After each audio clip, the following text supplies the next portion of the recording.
ಭರತ ಖಂಡದಲ್ಲಿ ಎಲ್ಲ ಕಡೆ ಸುತ್ತಿ ತೀರ್ಥ ಸ್ನಾನ ಮಾಡಿದರೆ ನೀನು ಬಂದಂತಹ ಬ್ರಹ್ಮಹತ್ಯಾ ದೋಷದಿಂದ ನೀನು ಪರಿಶುದ್ಧನಾಗ್ತೀಯ. ನಿನಗೇನು ಬ್ರಹ್ಮಹತ್ಯಾ ದೋಷ ಬಂದಿರೋಕ್ ಸಾಧ್ಯವೂ ಇಲ್ಲ, ಯಾಕೆಂದ್ರೆ ನೀನು ಯೋಗೇಶ್ವರ. ಆದರೆ ನೀನು ಹೀಗೆ ಆಚರಣೆ ಮಾಡಿದಾಗ ಲೋಕಕ್ಕೂ ಅದು ಒಂದು ರೀತಿಯ ಮಾದರಿ ಆಗತ್ತೆ, ಜನರು ಹಾಗೆ ನಡೀತಾರೆ ಎನ್ನುವುದು ಉದ್ದೇಶ. ಹಾಗೇನೆ ಪರ್ವಕಾಲದಲ್ಲಿ ಅವರು ಬರ್ತಾ ಇದ್ದಿದ್ರಿಂದ ಆ ರಾಕ್ಷಸ ಪರ್ವಕಾಲ ಹತ್ತಿರ ಬಂದ ಹಾಗೆ ದೊಡ್ಡ ಬಿರುಗಾಳಿ ಬಂತು, ಎಲ್ಲ ಕಡೆ ದುರ್ಗಂಧ. ಆ ಯಜ್ಞಶಾಲೆಯಲ್ಲಿ ಆ ಬಲ್ವಲ ತನ್ನಂತಹ ಎಲ್ಲ ಕಶ್ಮಲವಾದಂತಹ ವಸ್ತುಗಳ ಮಳೆನೆ ಸುರಿದು ಹೋಯ್ತು.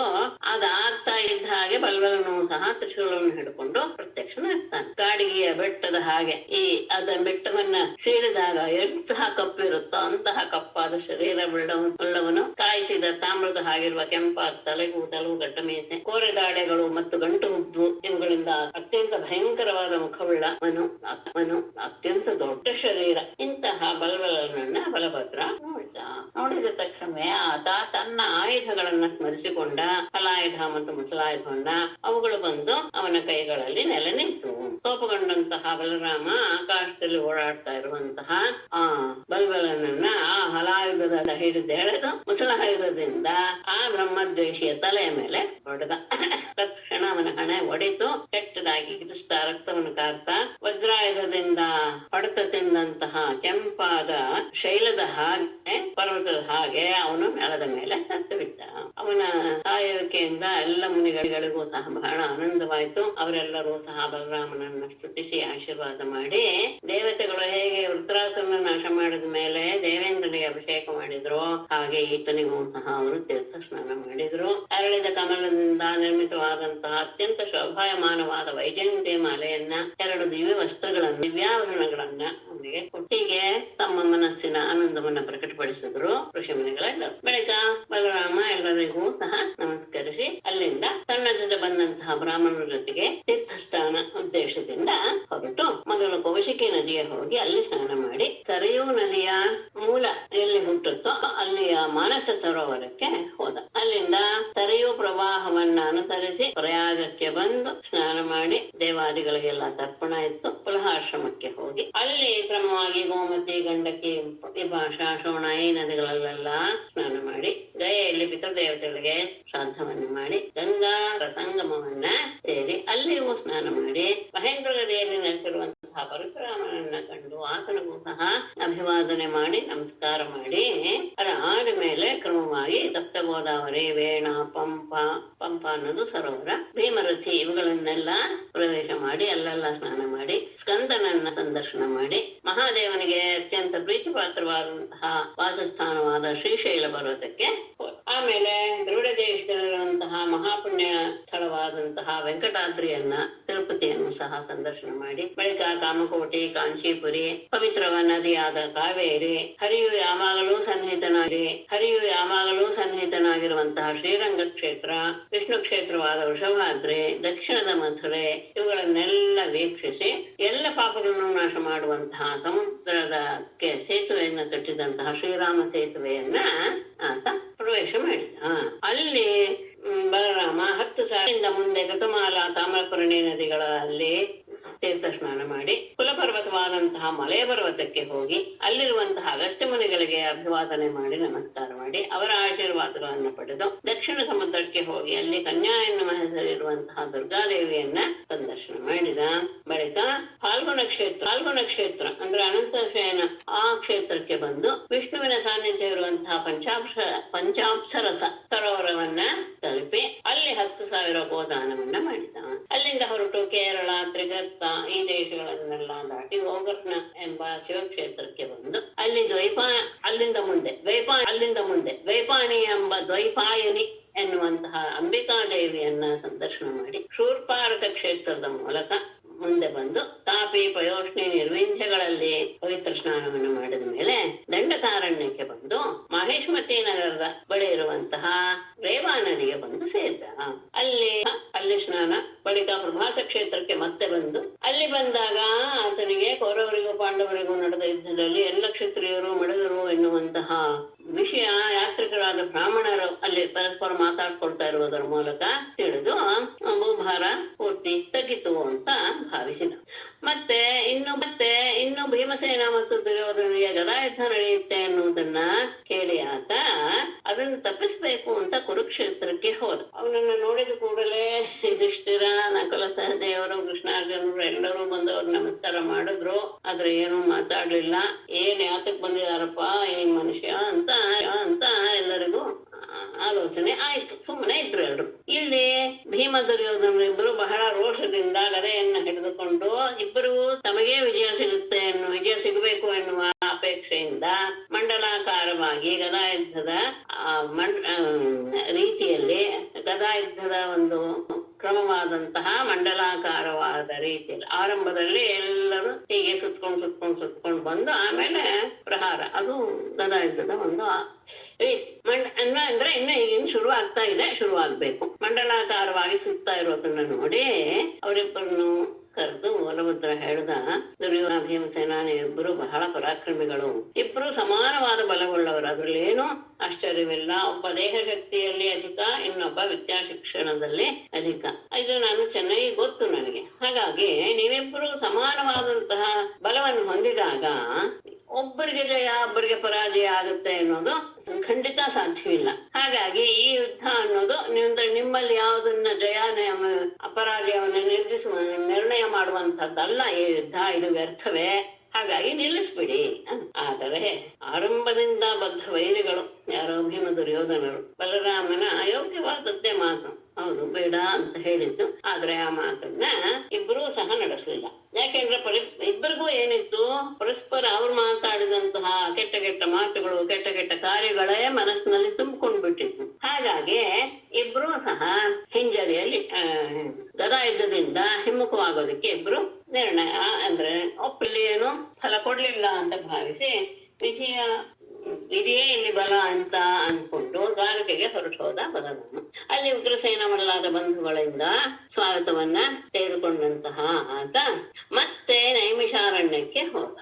ಯಾಕೆಂದ್ರೆ ಅಲ್ಲಿ ತೀರ್ಥ ಸ್ನಾನವಾದ ಮೇಲೆ ಅಲ್ಲಿ ಹೋಗಿ ಮುನಿಗಳಿಗೆ ಒಪ್ಪಿಸ್ಬೇಕು ಒಂದು, ಮತ್ತೆ ಪತ್ನಿಯನ್ನು ಕರ್ಕೊಂಡು ಹೋದ ಅನ್ನೋದು ಇನ್ನೊಂದು. ಅಲ್ಲಿ ಋಷಿಗಳು ಬಹಳ ಆನಂದದಿಂದ ಬರಮಾಡಿಕೊಂಡ್ರು. ಯಜ್ಞಮೂರ್ತಿಯೇ ಈತ. ಎಲ್ಲ ದೋಷಗಳಿಂದ ಅಥವಾ ವಿಗ್ರಹ ಶಬ್ದಕ್ಕೆ ಅನೇಕ ಅರ್ಥ ಇದೆ. ಜಗಳ ಎನ್ನುವ ಅರ್ಥ ಇದೆ, ಯುದ್ಧ ಎನ್ನುವ ಅರ್ಥ ಇದೆ. ಈ ರೀತಿಯ ಯಾವುದೇ ಅರ್ಥ ತಗೊಳ್ಳೆ ಪರವಾಗಿಲ್ಲ. ಆ ಎಲ್ಲ ಯುದ್ಧಗಳಿಂದ, ಎಲ್ಲ ದೋಷಗಳಿಂದ, ಜಗಳಗಳಿಂದ ಮುಕ್ತನಾಗಿರುವಂತಹ ಆತನನ್ನ ಒಳ್ಳೆಯ ಎಲ್ಲ ಯಜ್ಞಗಳನ್ನ ಆತನ ಕೈಯಲ್ಲಿ ಮಾಡಿಸಿದ್ರು. ಆ ಸಂದರ್ಭದಲ್ಲಿ ಪರಮಾತ್ಮನಾದ ಬಲರಾಮ ಯಾವುದರಿಂದ ಈ ದೃಶ್ಯ ಪ್ರಪಂಚವನ್ನ, ಅಂದ್ರೆ ಕಣ್ಣಿಗೆ ಕಾಣ್ತಾ ಇರುವಂತಹ ಪ್ರಪಂಚವನ್ನ, ಆ ಪ್ರಪಂಚದಲ್ಲಿ ಎಲ್ಲ ಕಡೆಯೂ ಸಹ ಅನುಸ್ಯೂತನಾಗಿರುವಂತಹ ಆತ್ಮನನ್ನ ತಮ್ಮಲ್ಲಿಯೇ ತಿಳಿಯುವಂತಹ ಸಾಧ್ಯತೆ ಇದೆಯೋ ಅಂತಹ ಪರಿಶುದ್ಧವಾದ ವಿಜ್ಞಾನವನ್ನ ಆ ಯಜ್ಞದ ಸಂದರ್ಭದಲ್ಲಿ. ಆಮೇಲೆ ಪತ್ನಿಯಾದ ರೇವತಿಯ ಜೊತೆಗೆ ಯಜ್ಞಾಂತದಲ್ಲಿ ಅವಭೃತ ಸ್ನಾನ ಮಾಡಿ ದಿವ್ಯವಾದ ವಸ್ತ್ರಾಲಂಕಾರಗಳನ್ನು ಧರಿಸಿದ ಬಲರಾಮ ಬಡದಿಂಗಳಿಂದ ಕೂಡಿದ ಚಂದ್ರನ ಹಾಗೆ ಶೋಭಿಸಿದ ಅಂತ ಹೇಳಿ ಶುಕ್ರು ಹೇಳ್ತಾರೆ.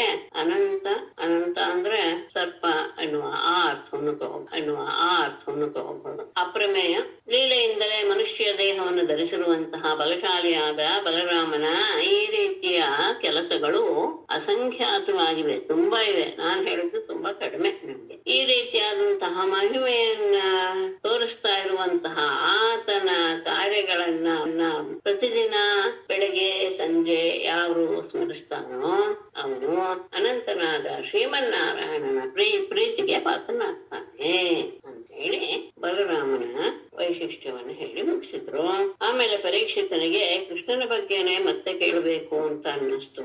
ಆಗ ಅವನು ಹಾನೆ ಓಂ ನಮೋ ಭಗವತೆ ವಾಸುದೇವಾಯ ರಾಜೋವಾಚ ಭಗವಾನ್ಯಾನಿ ಚಾನ್ಯಾನಿ ಮುಕುಂದಸ್ಯ ಮಹಾತ್ಮನಃ ವೇದ್ಯಾನಿ ಅನಂತ ವೀರ್ಯಸ್ಯ ಶ್ರೋತುಮಿಚ್ಛಾಮಹೇ ಪ್ರಭು. ಭಗವನ್ ಹೇಳ್ಬಿಟ್ನ, ಭಗವನ್ ಅಂದ್ರೆ ಪೂಜ್ಯರೇ, ಪ್ರಭು ಅಂತ ಮುಂದೆ ಏನಂದ್ರೆ ಅದಾಮೇಲೆ ಬೇಕಾಗ್ತದೆ. ಮಹಾತ್ಮನಃ ಮುಕುಂದಸ್ಯ ಯಾನಿ ಅನ್ಯಾನಿ ಮಹಾತ್ಮನಃ ಮುಕುಂದಸ್ಯ ಅನಂತ ವೀರ್ಯಸ್ಯ ಯಾನಿ ಚ ಅನ್ಯಾನಿ ವೀರ್ಯಾಣಿ ಪ್ರಭೋ ಶ್ರೋತುಂ ಇಚ್ಛಾಮಹೇ. ಭಗವನ್ ಪೂಜ್ಯರೇ, ಮಹಾತ್ಮನಾದಂತಹ ಮುಕುಂದಸ್ಯ ಪರಮಾತ್ಮನ ಕೃಷ್ಣನ ಅನಂತ ವೀರ್ಯಸ್ಯ, ಅದೇನು ಅತ್ಯಂತ ಪರಾಕ್ರಮವನ್ನು ಹೊಂದಿರುವಂತಹ ಎಲ್ಲ ರೀತಿಯ ಪರಾಕ್ರಮಗಳಿಗೂ ಸಹ ಆವಾಸ ಸ್ಥಾನವಾದಂತಹ ಅವನ ಯಾನಿ ಅನ್ಯಾನಿ ವೇದ್ಯಾನಿ, ಆತ ಉಳಿದ ಯಾವ ಯಾವ ಮಹಿಮೆಯುಳ್ಳ ಕಾರ್ಯಗಳನ್ನ ಮಾಡಿದನೋ ಪ್ರಭುವೇ, ಹೇ ಪ್ರಭು ಶ್ರೋತುಮಿಚ್ಛಾಮಿ, ಅದನ್ನ ಕೇಳೋದಕ್ಕೆ ನಾನು ಇಷ್ಟಪಡ್ತೇನೆ. ಆ ಪರಮಾತ್ಮ ಅವನ ಚರಿತ್ರೆ ಒಂದಲ್ಲ ಎರಡಲ್ಲ, ಯಾಕೆಂದ್ರೆ ಅವನು ಅನಂತ ವೇದ್ಯ. ಹಾಗಾಗಿ ಅವನು ಇನ್ನು ಯಾವ ಯಾವ ಒಳ್ಳೊಳ್ಳೆಯ ಕಾರ್ಯಗಳನ್ನು ಮಾಡಿದ್ನೋ ಅದೆಲ್ಲವನ್ನು ಮತ್ತೆ ಕೇಳೋದಿಕ್ಕೆ ಅಂತ ನಾನು ಇಷ್ಟಪಡ್ತೇನೆ. ಭಗವನ್ನ ಹೇ ಪ್ರಭು ಅಲ್ಲೂ ಸಹ ಪೂಜ್ಯರಿಗೆ ಶುಕರಿಗೆ ಸಂಬೋಧನೆ, ಅದನ್ನ ಕೇಳಕ್ಕೆ ಇಷ್ಟಪಡ್ತೇನೆ. ಯಾಕೆ ಅಂದ್ರೆ ಕೋನು ಶುತ್ವಾ ಸಕೃದ್ ಬ್ರಹ್ಮನ್ ಉತ್ತಮ ಶ್ಲೋಕ ಸತ್ಕಥಾ ವಿರಮೇತ ವಿಶೇಷಜ್ಞ ವಿಷಣ್ಣ ಕಾಮಮಾರ್ಗಣೈಃ ವಿಷಣ್ಣ ಕಹ ನು ಬ್ರಹ್ಮನ್ ಮೊದಲು ತಗೊಳ್ಳಿ. ಬ್ರಹ್ಮನ್ ಕಹ ನು ಉತ್ತಮ ಶ್ಲೋಕ ಕಥಾ ಸಕೃತ್ ಶುತ್ವಾ ವಿಶೇಷಜ್ಞ ವಿರಮೇತ. ಚೆನ್ನಾಗಿ ಕಾಮಮಾರ್ಗಣೈಃ, ಕಾಮ ಅಂದ್ರೆ ವಿಷಯದ ಉಪಭೋಗ, ಅವುಗಳನ್ನ ಮಾರ್ಗಣ ಅಂದ್ರೆ ಮಾರ್ಗಣ ಶಬ್ದಕ್ಕೆ ಎರಡು ಅರ್ಥ ಇದೆ. ಇಲ್ಲಿ ಹುಡುಕೋದು ಅಂತ ಅರ್ಥ. ಅದಕ್ಕೆ ಮಾರ್ಗ ಶಬ್ದ, ಮಾರ್ಗ ಅಂದ್ರೆ ದಾರಿ ಅನ್ನೋದಕ್ಕಿದೆಯಲ್ಲ, ಅದೇ ಮೃಗ್ಯತೆ ಇದೆ ಮಾರ್ಗ. ನಾವು ಹುಡ್ಕೊಂಡೇ ಆ ಮಾರ್ಗದಲ್ಲಿ ಹೋಗ್ತೀವಿ ಅಲ್ವೇ, ಯಾವುದು ಅಂತ. ಅದಕ್ಕೆ ಮಾರ್ಗ ಶಬ್ದವು ಅದೇ ಅರ್ಥದಲ್ಲಿ ಇದೆ. ಇನ್ನೊಂದು ಮಾರ್ಗಣ ಶಬ್ದಕ್ಕೆ ಇನ್ನೊಂದು ಅರ್ಥ ಬಾಣಗಳು ಅಂತ ಅರ್ಥ. ಇಲ್ಲಿ ಎರಡನ್ನು ತಗೊಳ್ಬಹುದು. ಒಂದು ಮೊದಲೇ ತಗೊಳ್ಳೋಣ, ಆಮೇಲೆ ಎರಡನೇದು ಸಹ ತಾನಾಗೆ ಅರ್ಥ ಆಗುತ್ತೆ. ಕಾಮಮಾರ್ಗಣೇ, ನಮ್ಮ ವಿಷಯದ ಇಚ್ಛೆಯನ್ನ ಅನ್ವೇಷಣೆ ಮಾಡ್ತಾ, ಅಂದ್ರೆ ನಮ್ಮ ಇಂದ್ರಿಯಗಳನ್ನ ತೃಪ್ತಿಪಡಿಸೋದಕ್ಕೆ ಏನೇನು ಬೇಕು ಅದ್ರ ಬಗ್ಗೆನೇ ಅನ್ವೇಷಣೆ ಮಾಡ್ತಾ, ಆ ಕಾಮದ ಬಾಣಗಳಿಂದ, ಇಚ್ಛೆ ಎನ್ನುವಂತಹ ಬಾಣಗಳಿಂದ ವಿಷಣ್ಣ ಅಂದ್ರೆ ಅದನ್ನ ಹುಡುಕ್ತಾ ಈ ಜೀವ ಸೋತು ಹೋಗಿರುತ್ತೆ, ದುಃಖಗೊಂಡಿರುತ್ತೆ.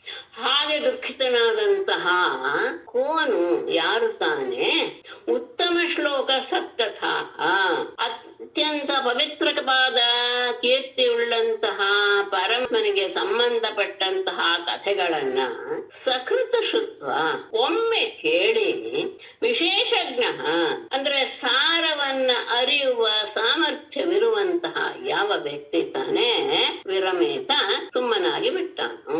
ಲೌಕಿಕ ವಿಷಯದಲ್ಲಿ ಅದನ್ನ ಪ್ರಾಪ್ತಿ ಮಾಡ್ಕೊಳ್ಬೇಕು ಎನ್ನುವುದನ್ನೇ ಹುಡುಕ್ತಾ ಅದಕ್ಕೆ ಬಲಿಯಾದಂತಹ ಜೀವ ಸೋತು ಸುಣ್ಣವಾಗಿರುವಂತಹ ಸಂದರ್ಭದಲ್ಲಿ ಪವಿತ್ರವಾದಂತಹ ಕೀರ್ತಿಯುಳ್ಳಂತಹ ಪರಮಾತ್ಮನ ಕಥೆಗಳನ್ನ ಒಮ್ಮೆ ಕೇಳಿದರೆ ಸಾಕು, ಅವನು ಸಾರವನ್ನು ಗ್ರಹಿಸುವಂತಹ ವ್ಯಕ್ತಿಯೇ ಆಗಿದ್ರೆ ಅವನು ಅಲ್ಲಿಗೆ ಸಾಕು ಅಂತ ಅವನು ಆಗುದಿಲ್ಲ.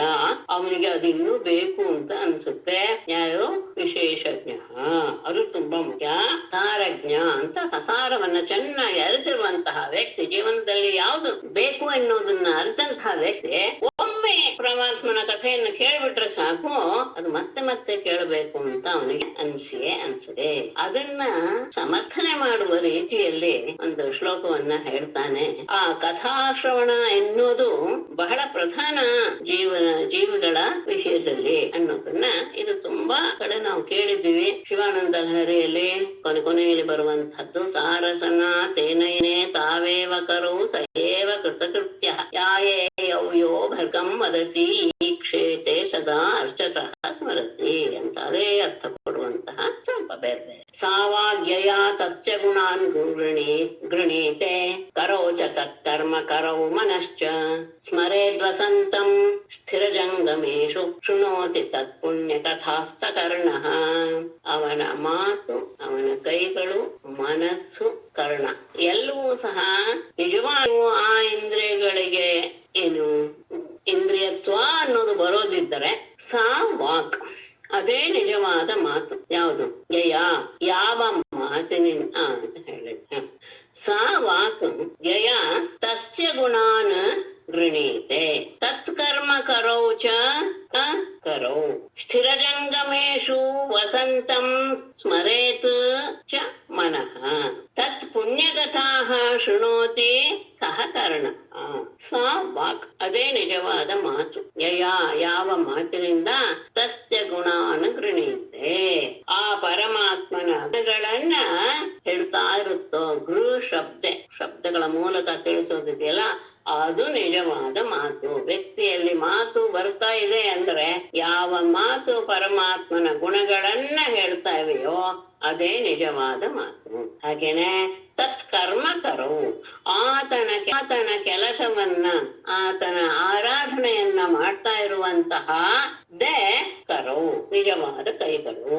ಸ್ಥಿರಜಂಗಮೇಶು, ಸ್ಥಾವರ ಮತ್ತು ಜಂಗಮ ಇವುಗಳೆಲ್ಲದರಲ್ಲಿಯೂ ಸಹ ವಸಂತಂ, ವಾಸ ಮಾಡ್ತಾ ಇರುವಂತಹ, ನೆಲೆಸಿರುವಂತಹ ಆತನನ್ನ ಹರೇತ್ ಸ್ಮರಿಸಿಕೊಳ್ಳುವುದಿದೆಯಲ್ಲ, ಅದೇನೆ ನಿಜವಾದ ಮನಸ್ಸು.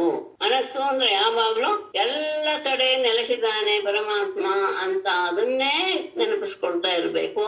ಅದೇ ನಿಜವಾದ ಮನಸ್ಸಿದ್ದಕ್ಕೆ ಅದು ಸಾರ್ಥಕ. ಹಾಗೆಯೇ ತತ್ ಪುಣ್ಯ ಕಥಾ, ಆ ಪರಮಾತ್ಮನ ಪವಿತ್ರವಾದಂತಹ ಕಥೆಗಳನ್ನ ಶೃಣೋತಿ, ಯಾವುದು ಕೇಳುತ್ತೋ ಸಹಕರಣ, ಅದೇ ನಿಜವಾದ ಸ್ಥಿತಿ. ಅಂದ್ರೆ ಈ ಅವಯವಗಳೆಲ್ಲ ಇದೆ ಅಂತ ಆದರೆ ಆ ಅವಯವಗಳಿಗೆಲ್ಲ ಸಾರ್ಥಕತೆ ಬರೋದು ಯಾವಾಗ ಅಂದ್ರೆ ಮಾತು ಪರಮಾತ್ಮನ ಗುಣಗಳನ್ನು ಹೇಳ್ದಾಗ ಅದಕ್ಕೆ ಸಾರ್ಥಕತೆ, ಕೈಗಳು ಅವನ ಸೇವೆಗಳನ್ನು ಮಾಡ್ತಾ ಇರುವಾಗ ಅದಕ್ಕೆ ಸಾರ್ಥಕತೆ. ಹಾಗೆ ಮನಸ್ಸು ಅವನು ಎಲ್ಲ ಕಡೆ ವಾಸ ಮಾಡ್ತಾ ಇದ್ದಾನೆ ಅಂತ, ಎಲ್ಲ ಕಡೆ ಪರಮಾತ್ಮನೇ ವ್ಯಾಪಕವಾಗಿದ್ದಾನೆ ಅಂತ ತಿಳಿಯುವಂತಹದ್ದು ಅದನ್ನೇ ಮಾಡ್ತಾ ಇದ್ರೆ ಅದೇ ನಿಜವಾದ ಮನಸ್ಸು. ಹಾಗೆಯೇ ಅವನ ಪವಿತ್ರವಾದ ಕಥೆಗಳನ್ನು ಕೇಳುವುದೇ ಕಿವಿಗೆ ಸಾರ್ಥಕತೆ.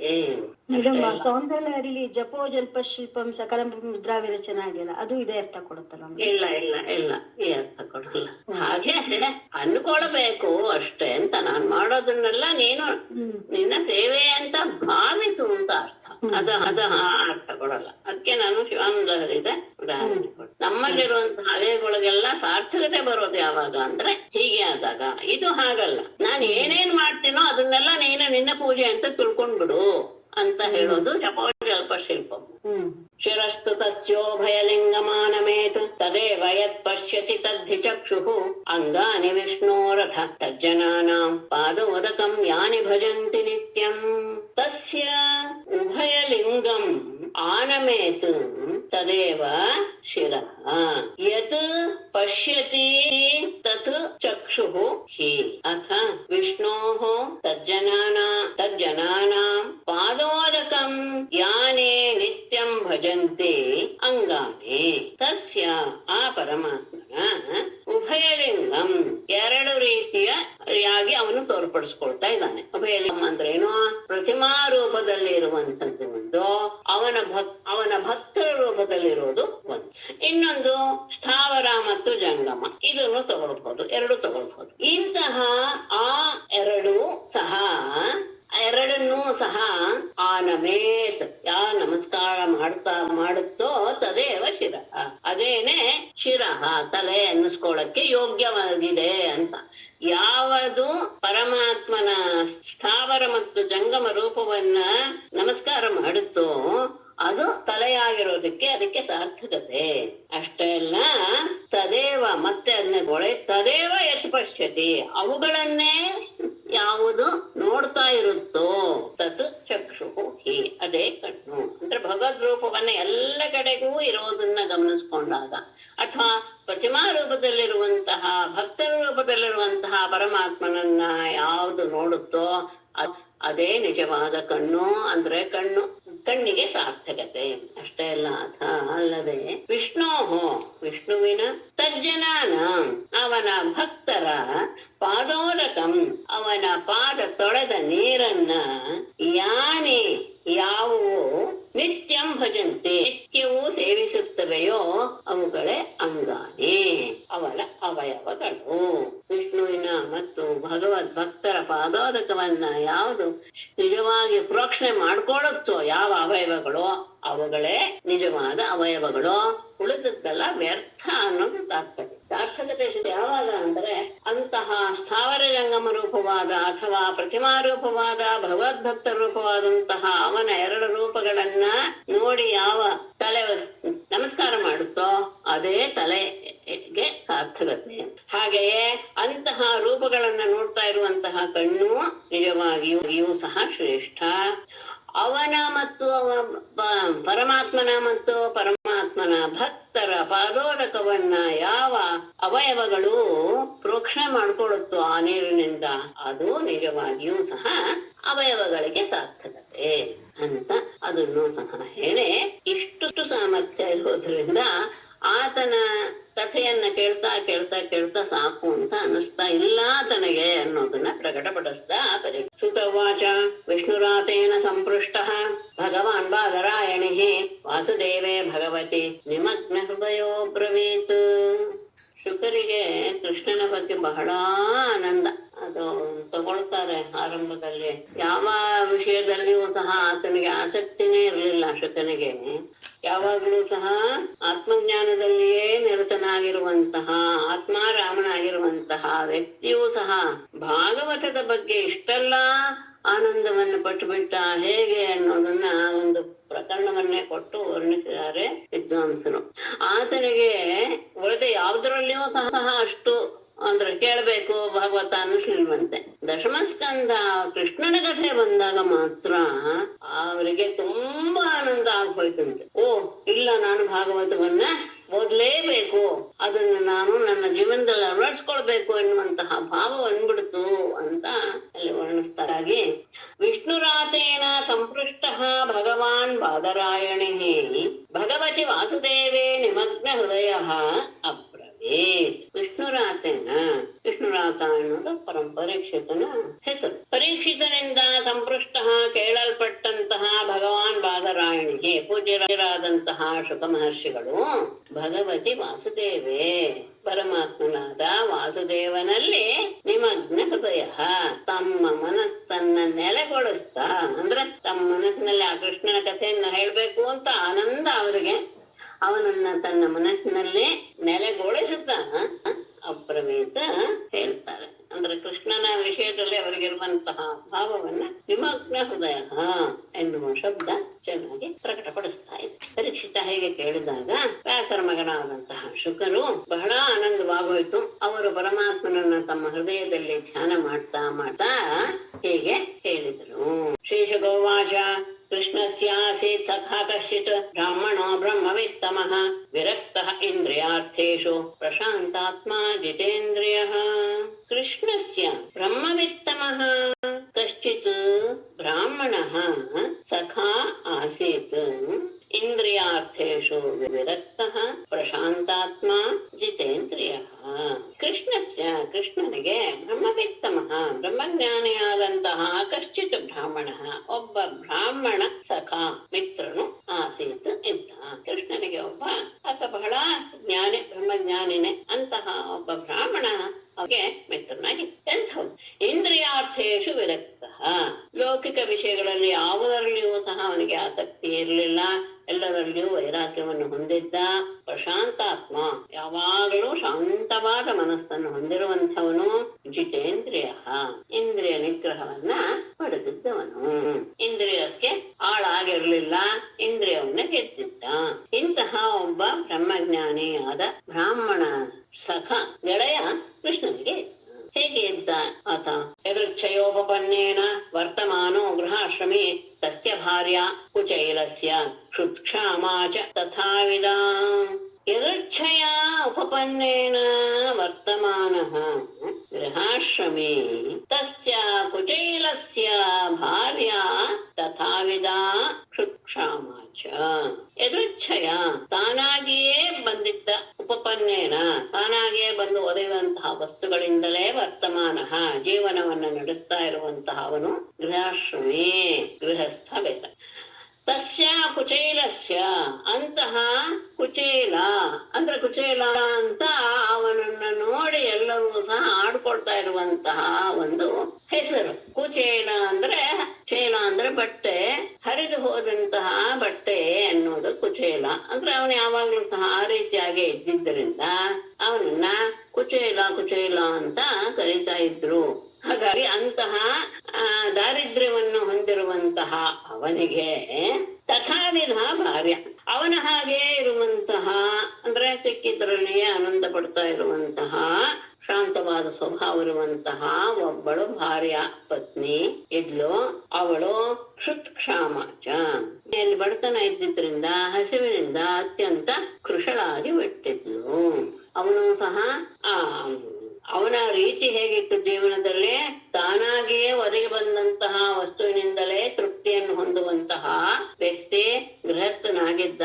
ಅವನ ಪತ್ನಿಯೂ ಸಹ ಅವನ ಸ್ವಭಾವದ ಒಳೆ ಆಗಿದ್ಲು.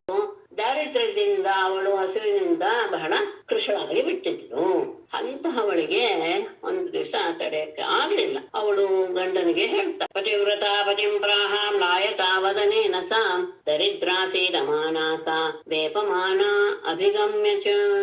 ಮ್ಲಾಯತಾ ವದನೇನ ಸಾ ಪತಿವ್ರತ ದರಿದ್ರ ಸೀದಮಾನ ವೇಪಮಾನ ಸಾ ಅಭಿಗಮ್ಯ ಪತಿಂ ಪ್ರಾಹ. ಮ್ಲಾಯತಾ ವದನೇನ, ಬಾಡಿ ಹೋದ ಮುಖದಿಂದ ಕೂಡಿರುವ ಸಾ ಪತಿವ್ರತ, ಆ ಪತಿವ್ರತ ಸ್ತ್ರೀಯು ದರಿದ್ರ, ಅತ್ಯಂತ ದಾರಿದ್ರ್ಯವನ್ನು ಹೊಂದಿರುವಂತಹಳಾದ್ದರಿಂದ ಸೀದಮಾನ, ಆ ಬಡತನದ ಬೇಗೆಯಲ್ಲಿ ಬೇಯ್ತಾ ಇರುವಂತಹ ಅವಳು ವೇಪಮಾನ, ನಡುಗುತ್ತಾನೆ. ಅಂದ್ರೆ ಏನ್ ತಿಳ್ಕೊಳ್ತಾನೋ ನಾನು ಈಗ ಹೇಳುವ ಮಾತಿಗೆ ಗಂಡ ಎನ್ನುವ ಹೆದರಿಕೆಯಿಂದ ನಡುಗುತ್ತಲೇ ಸಾ ಅಭಿಗಮ್ಯ, ಗಂಡನ ಹತ್ತಿರ ಬಂದು ಪತಿಂ ಪ್ರಾಹ, ಗಂಡನಿಗೆ ಹೇಳಿದ್ಲು. ಹಸಿವೆ ಎನ್ನುವುದು ಬಹಳ ಘೋರವಾದದ್ದು.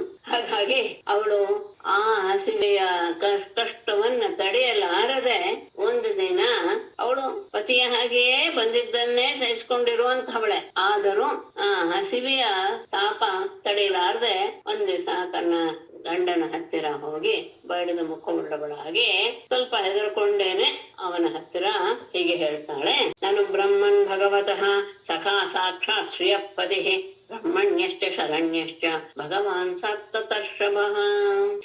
ಬ್ರಹ್ಮನ್ ಭಗವತಃ ತವ ಅಂತ ಅರ್ಥ.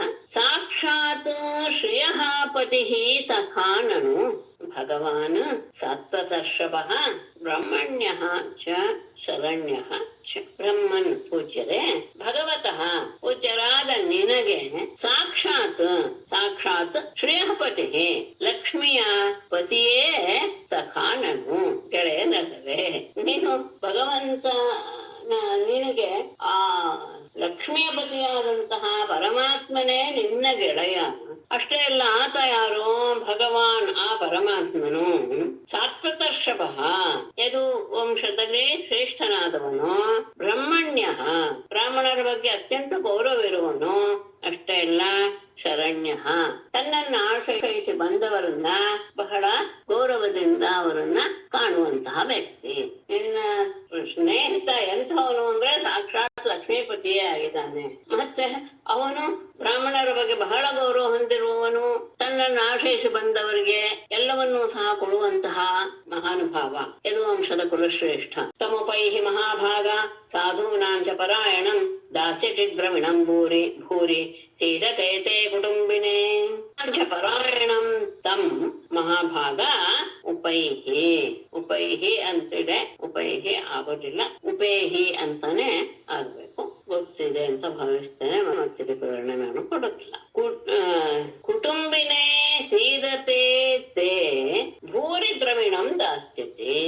ಮಹಾ ಸಾಧೂನಾಂಚ ಪರಾಯಣಂ, ಸಜ್ಜನರಿಗೆಲ್ಲ ಆಶ್ರಯದಾತನಾದಂತಹ ತಂ ಆತನನ್ನು ಮಹಾಭಾಗ ಪೂಜ್ಯನೆ ಉಪೇಹಿ, ಅವನ ಬಳಿ ಹೋಗಿ ಬಾ. ಯಾಕೆಂದ್ರೆ ಸೀದತೆ ಕುಟುಂಬಿನೇ ತೇ, ಬಹಳ ಬಡತನದಿಂದ ಬಳಲ್ತಾ ಇರುವಂತಹ ಗೃಹಸ್ಥನಾದಂತಹ ತೇ ನಿನಗೆ ಭೂರಿ ದ್ರವಿಣಂ, ಅತ್ಯಂತ ಹೆಚ್ಚಿನ ಧನವನ್ನು ಆತ ದಾಸ್ಯತೆ ಕೊಡ್ತಾನೆ. ಸಾಧು ಜನರಿಗೆಲ್ಲ ಅವನು ಆಶ್ರಯ. ಹಾಗಾಗಿ ನೀನು ಆತನ ಹತ್ರ ಹೋಗ್ಬಾ. ಬಡತನದಿಂದ ಕಂಗೆಟ್ಟು ಹೋಗಿರುವಂತಹ ನಿನ್ನಂತಹ ಗೃಹಸ್ಥನಿಗೆ ಆತ ಖಂಡಿತವಾಗಿ ಬೇಕಾದಷ್ಟು ಸಹಾಯ, ಹಣದ ಸಹಾಯವನ್ನು ಮಾಡ್ತಾನೆ. ಮತ್ತೆ ಅವನಿಗೆ ಎಲ್ಲಿದ್ದಾನೆ ಅನ್ನೋದು ನಾನು ತಿಳ್ಕೊಂಡಿದ್ದೇನೆ. ಆಸ್ತೆ ಅಧುನಾ ದ್ವಾರವತ್ಯಾಂ ಭೋಜ ವೃಷ್ಣಿ ಅಂಧಕೇಶ್ವರ ಸ್ಮರದ ಪಾದ ಕಮಲಂ ಆತ್ಮಾನಮಪಿ ಯಚ್ಚತಿ. ಕಿನ್ವರ್ಥ ಕಾಮಾನ್ ಭಜತೋ ನಾತ್ಯಭೀಷ್ಟಾನ್ ಜಗತ್ ಜಗದ್ಗುರುः भोजवृष्ण्यन्धकेश्वरः अधुना द्वारवत्याम् आस्ते आत्मानं स्मरतः आत्मानं क्षम्यतां पादकमलं स्मरतः आत्मानमपि यच्छति अर्थकामान् भजतः अत्यभीष्टान् ಜಗದ್ಗುರುಃ ನ ಕಿನ್ನು ಭೋಜವೃಷ್ಣಿ ಅಂಧಕೇಶ್ವರ ಎಲ್ಲ ವಂಶ ಭೋಜವಂಶ ವೃಷ್ಣಿ ವಂಶ ಅಂಧಕೋಶ ಇವುಗಳಿಗೆಲ್ಲ ಒಡೆಯನಾದಂತಹ ಆ ಕೃಷ್ಣ ಅಧುನಾ ಈಗ ದ್ವಾರವತ್ಯಾಂ ಆಸ್ತೆ ದ್ವಾರಕಾ ನಗರದಲ್ಲಿಯೇ ಅವನಿದ್ದಾನೆ. ಪಾದಕಮಲಂ ಸ್ಮರತಃ ತನ್ನ ಪಾದ ಕಮಲವನ್ನ ಸ್ಮರಿಸುವವರಿಗೆ ಅದು ವಿಶೇಷ. ಆತ್ಮಾನಮಪಿ ಯಚ್ಛತಿ ತನ್ನನ್ನೇ ಅವನು ಕೊಟ್ಕೊಂಡು ಬಿಡ್ತಾನೆ ಆ ಭಕ್ತರಿಗೆ. ಅಷ್ಟಂತಹ ಆ ಭಕ್ತವತ್ಸಲ ಆತ. ಹೀಗಿರುವಾಗ ಅರ್ಥಕಾಮಾನ್ ಭಜತಃ ಹೀಗಿರುವಾಗ ಭಕ್ತರು ಬಯಸುವಂತಹ ಹಣ ಮತ್ತು ಇಚ್ಛೆಗಳನ್ನ ಭಜತಃ ಬಯಸ್ತಾ ಇರುವಂತಹ ವ್ಯಕ್ತಿಗಳಿಗೆ ನಾಟ್ಯಭೀಷ್ಟಾನ್ ಅದು ಬೇಕು ಅಂತ ಬಯಸಿದಂತಹ ವ್ಯಕ್ತಿಗಳನ್ನ ಕುರಿತು ಜಗದ್ಗುರು ಜಗತ್ತಿಗೆ ಗುರುವಾದಂತಹ ಒಡೆಯನಾದಂತಹ ಅವನು ಕಿನ್ನು ಕೊಡದೇ ಇರ್ತಾನೆ. ತನ್ನ ಪಾದ ಕಮಲವನ್ನು ಸ್ಮರಿಸುವಂತಹ ಭಕ್ತರಿಗೆ ಅವನು ತನ್ನನ್ನೇ ಕೊಟ್ಕೊಂಡ್ ಬಿಡ್ತಾನೆ. ಹೀಗಿರುವಾಗ ಆ ಪರಮಾತ್ಮನಿಗೆ ನಮ್ಮಿಂದ ಇನ್ನೇನೂ ಬೇಡ, ಯಾವುದು ಬೇಕು ಭಕ್ತಿ ಒಂದೇ ಬೇಕು. ಹಾಗಾಗ ಅವರು ಪ್ರಪಂಚಕ್ಕೆ ಬೇಕಾದಂತಹ ಜೀವನವನ್ನು ನಡೆಸಬೇಕಾದಕ್ಕೆ ಬೇಕಾದಂತಹ ವಸ್ತುಗಳನ್ನ ಅವರು ಬಯಸಿದರೆ ಅವರ ಇಚ್ಛೆಗಳನ್ನ ಅವನು ಪೂರೈಸದೇ ಇರೋದಕ್ಕೆ ಸಾಧ್ಯವೇ ಅಂದ್ರೆ ಅಂತಹ ಮಹಾನುಭಾವ ಅಂತ. ಸ ಏವಂ ಭಾರ್ಯಯಾ ವಿಪ್ರಃ ಬಹುಶಃ ಪ್ರಾರ್ಥಿತೋ ಮೃದು ಅಯಂ ಹಿ ಪರಮೋ ಲಾಭಃ ಉತ್ತಮ ಶ್ಲೋಕ ದರ್ಶನಂ. ಏವಂ ಭಾರ್ಯಯಾ ಮೃದು ಬಹುಶಃ ಪ್ರಾರ್ಥಿತಃ ಸಹ ವಿಪ್ರಃ ಉತ್ತಮ ಶ್ಲೋಕ ದರ್ಶನಂ ಅಯಂ ಹಿ ಪರಮಃ ಲಾಭಃ. ಏವಂ ಈ ರೀತಿಯಾಗಿ ಭಾರ್ಯೆಯ ಪತ್ನಿಯಿಂದ ಬಹಳ ಮೃದುವಾಗಿ ಬಹುಶಃ ಅನೇಕ ಬಾರಿ ಪ್ರಾರ್ಥಿಸಲ್ಪಟ್ಟಂತಹ ಸಹ ವಿಪ್ರಃ ಆ ಬ್ರಾಹ್ಮಣನು ಉತ್ತಮ ಶ್ಲೋಕ ದರ್ಶನಂ ಅವನಿಗೆ ಹೋಗಿ ಬೇಡಬೇಕು ಐಶ್ವರ್ಯ ತಗೊಳ್ಬೇಕು ಅನ್ನೋದು ಏನೋ ಮನಸ್ಸಲ್ಲಿರ್ಲಿಲ್ಲ. ಆದರೂ ಸಹ ಈ ನೆಪದಲ್ಲಿ ಪರಮಾತ್ಮನ ಅತ್ಯಂತ ಪವಿತ್ರವಾದ ಕೀರ್ತಿಯುಳ್ಳ ಪರಮಾತ್ಮನ ದರ್ಶನ ಅನ್ನೋದಿದೆಯಲ್ಲ, ಅಯಂ ಹಿ ಪರಮೋ ಲಾಭ, ಇದೇ ನನಗೆ ಸಿಗುವಂತಹ ಪರಮಲಾಭ ಅಂತ ಇತಿ ಸಂಚಿತ್ಯ ಮನಸ ಗಮನಾಯ ಮತಿಂ ದಧೆ ಅಪ್ಯಸ್ತ್ಯುಪಾಯನಂ ಕಿಂಚಿತ್ ಗೃಹೇ ಕಲ್ಯಾಣಿ ದೀಯತಾಂ. ಇವರು ಹೇಳಿದ ಹಾಗೆ ಅಲ್ಲಿ ನಾವು ಹೋಗಿ ಐಶ್ವರ್ಯವನ್ನು ಕೇಳುವಂತಹ ಭಾವ ಏನಿರ್ಲಿಲ್ಲ. ಆದರೆ ಈ ನೆಪದಲ್ಲಿ ಇವಳು ಹೇಳಿದಾಳೆ ಅಂತ ನಾನು ಹೋದರೆ ಅಲ್ಲಿ ನನಗೆ ಅಂತಹ ಪರಮಾತ್ಮನ ದರ್ಶನವಾಗುತ್ತೆ, ಇದೇ ನನಗೆ ಬಹಳ ಪ್ರಮುಖವಾದದ್ದು. ಇತಿ ಮನಸಾ ಸಂಚಿತ್ಯ ಗಮನಾಯ ಮತಿಂ ದಧೆ ಕಲ್ಯಾಣಿ ಗೃಹೇ ಉಪಾಯನಂ ಕಿಂಚಿತ್ ಅಸ್ತಿ ಅಪಿ ದೀಯತಾಂ. ಇತಿ ಮನಸಾ ಸಂಚಿತ್ಯ ಪರಮಾತ್ಮನ ದರ್ಶನ ಆಗತ್ತೆ ಎನ್ನುವುದೇ ಅದೇ ದೊಡ್ಡ ಲಾಭ ಅಂತ ಮನಸ್ಸಿನಿಂದ ಆಲೋಚಿಸಿದಂತಹ ಆ ವಿಪ್ರನು ಗಮನಾಯ ಹೊರಡಲು ಮತಿಂ ದಧೆ ಮನಸ್ಸಿನಲ್ಲಿ ನಿಶ್ಚಯ ಮಾಡಿದ. ಆಯ್ತು ಹೋಗ್ ಬರ್ಬೋದು ಅಂತ ಮನಸ್ಸಿನಲ್ಲಿ ನಿಶ್ಚಯ ಮಾಡಿದ. ಒಬ್ಬರು ಮನೆಗೆ ಹೋಗುವಾಗ ಏನಾದ್ರು ತಗೊಂಡು ಹೋಗ್ಬೇಕು.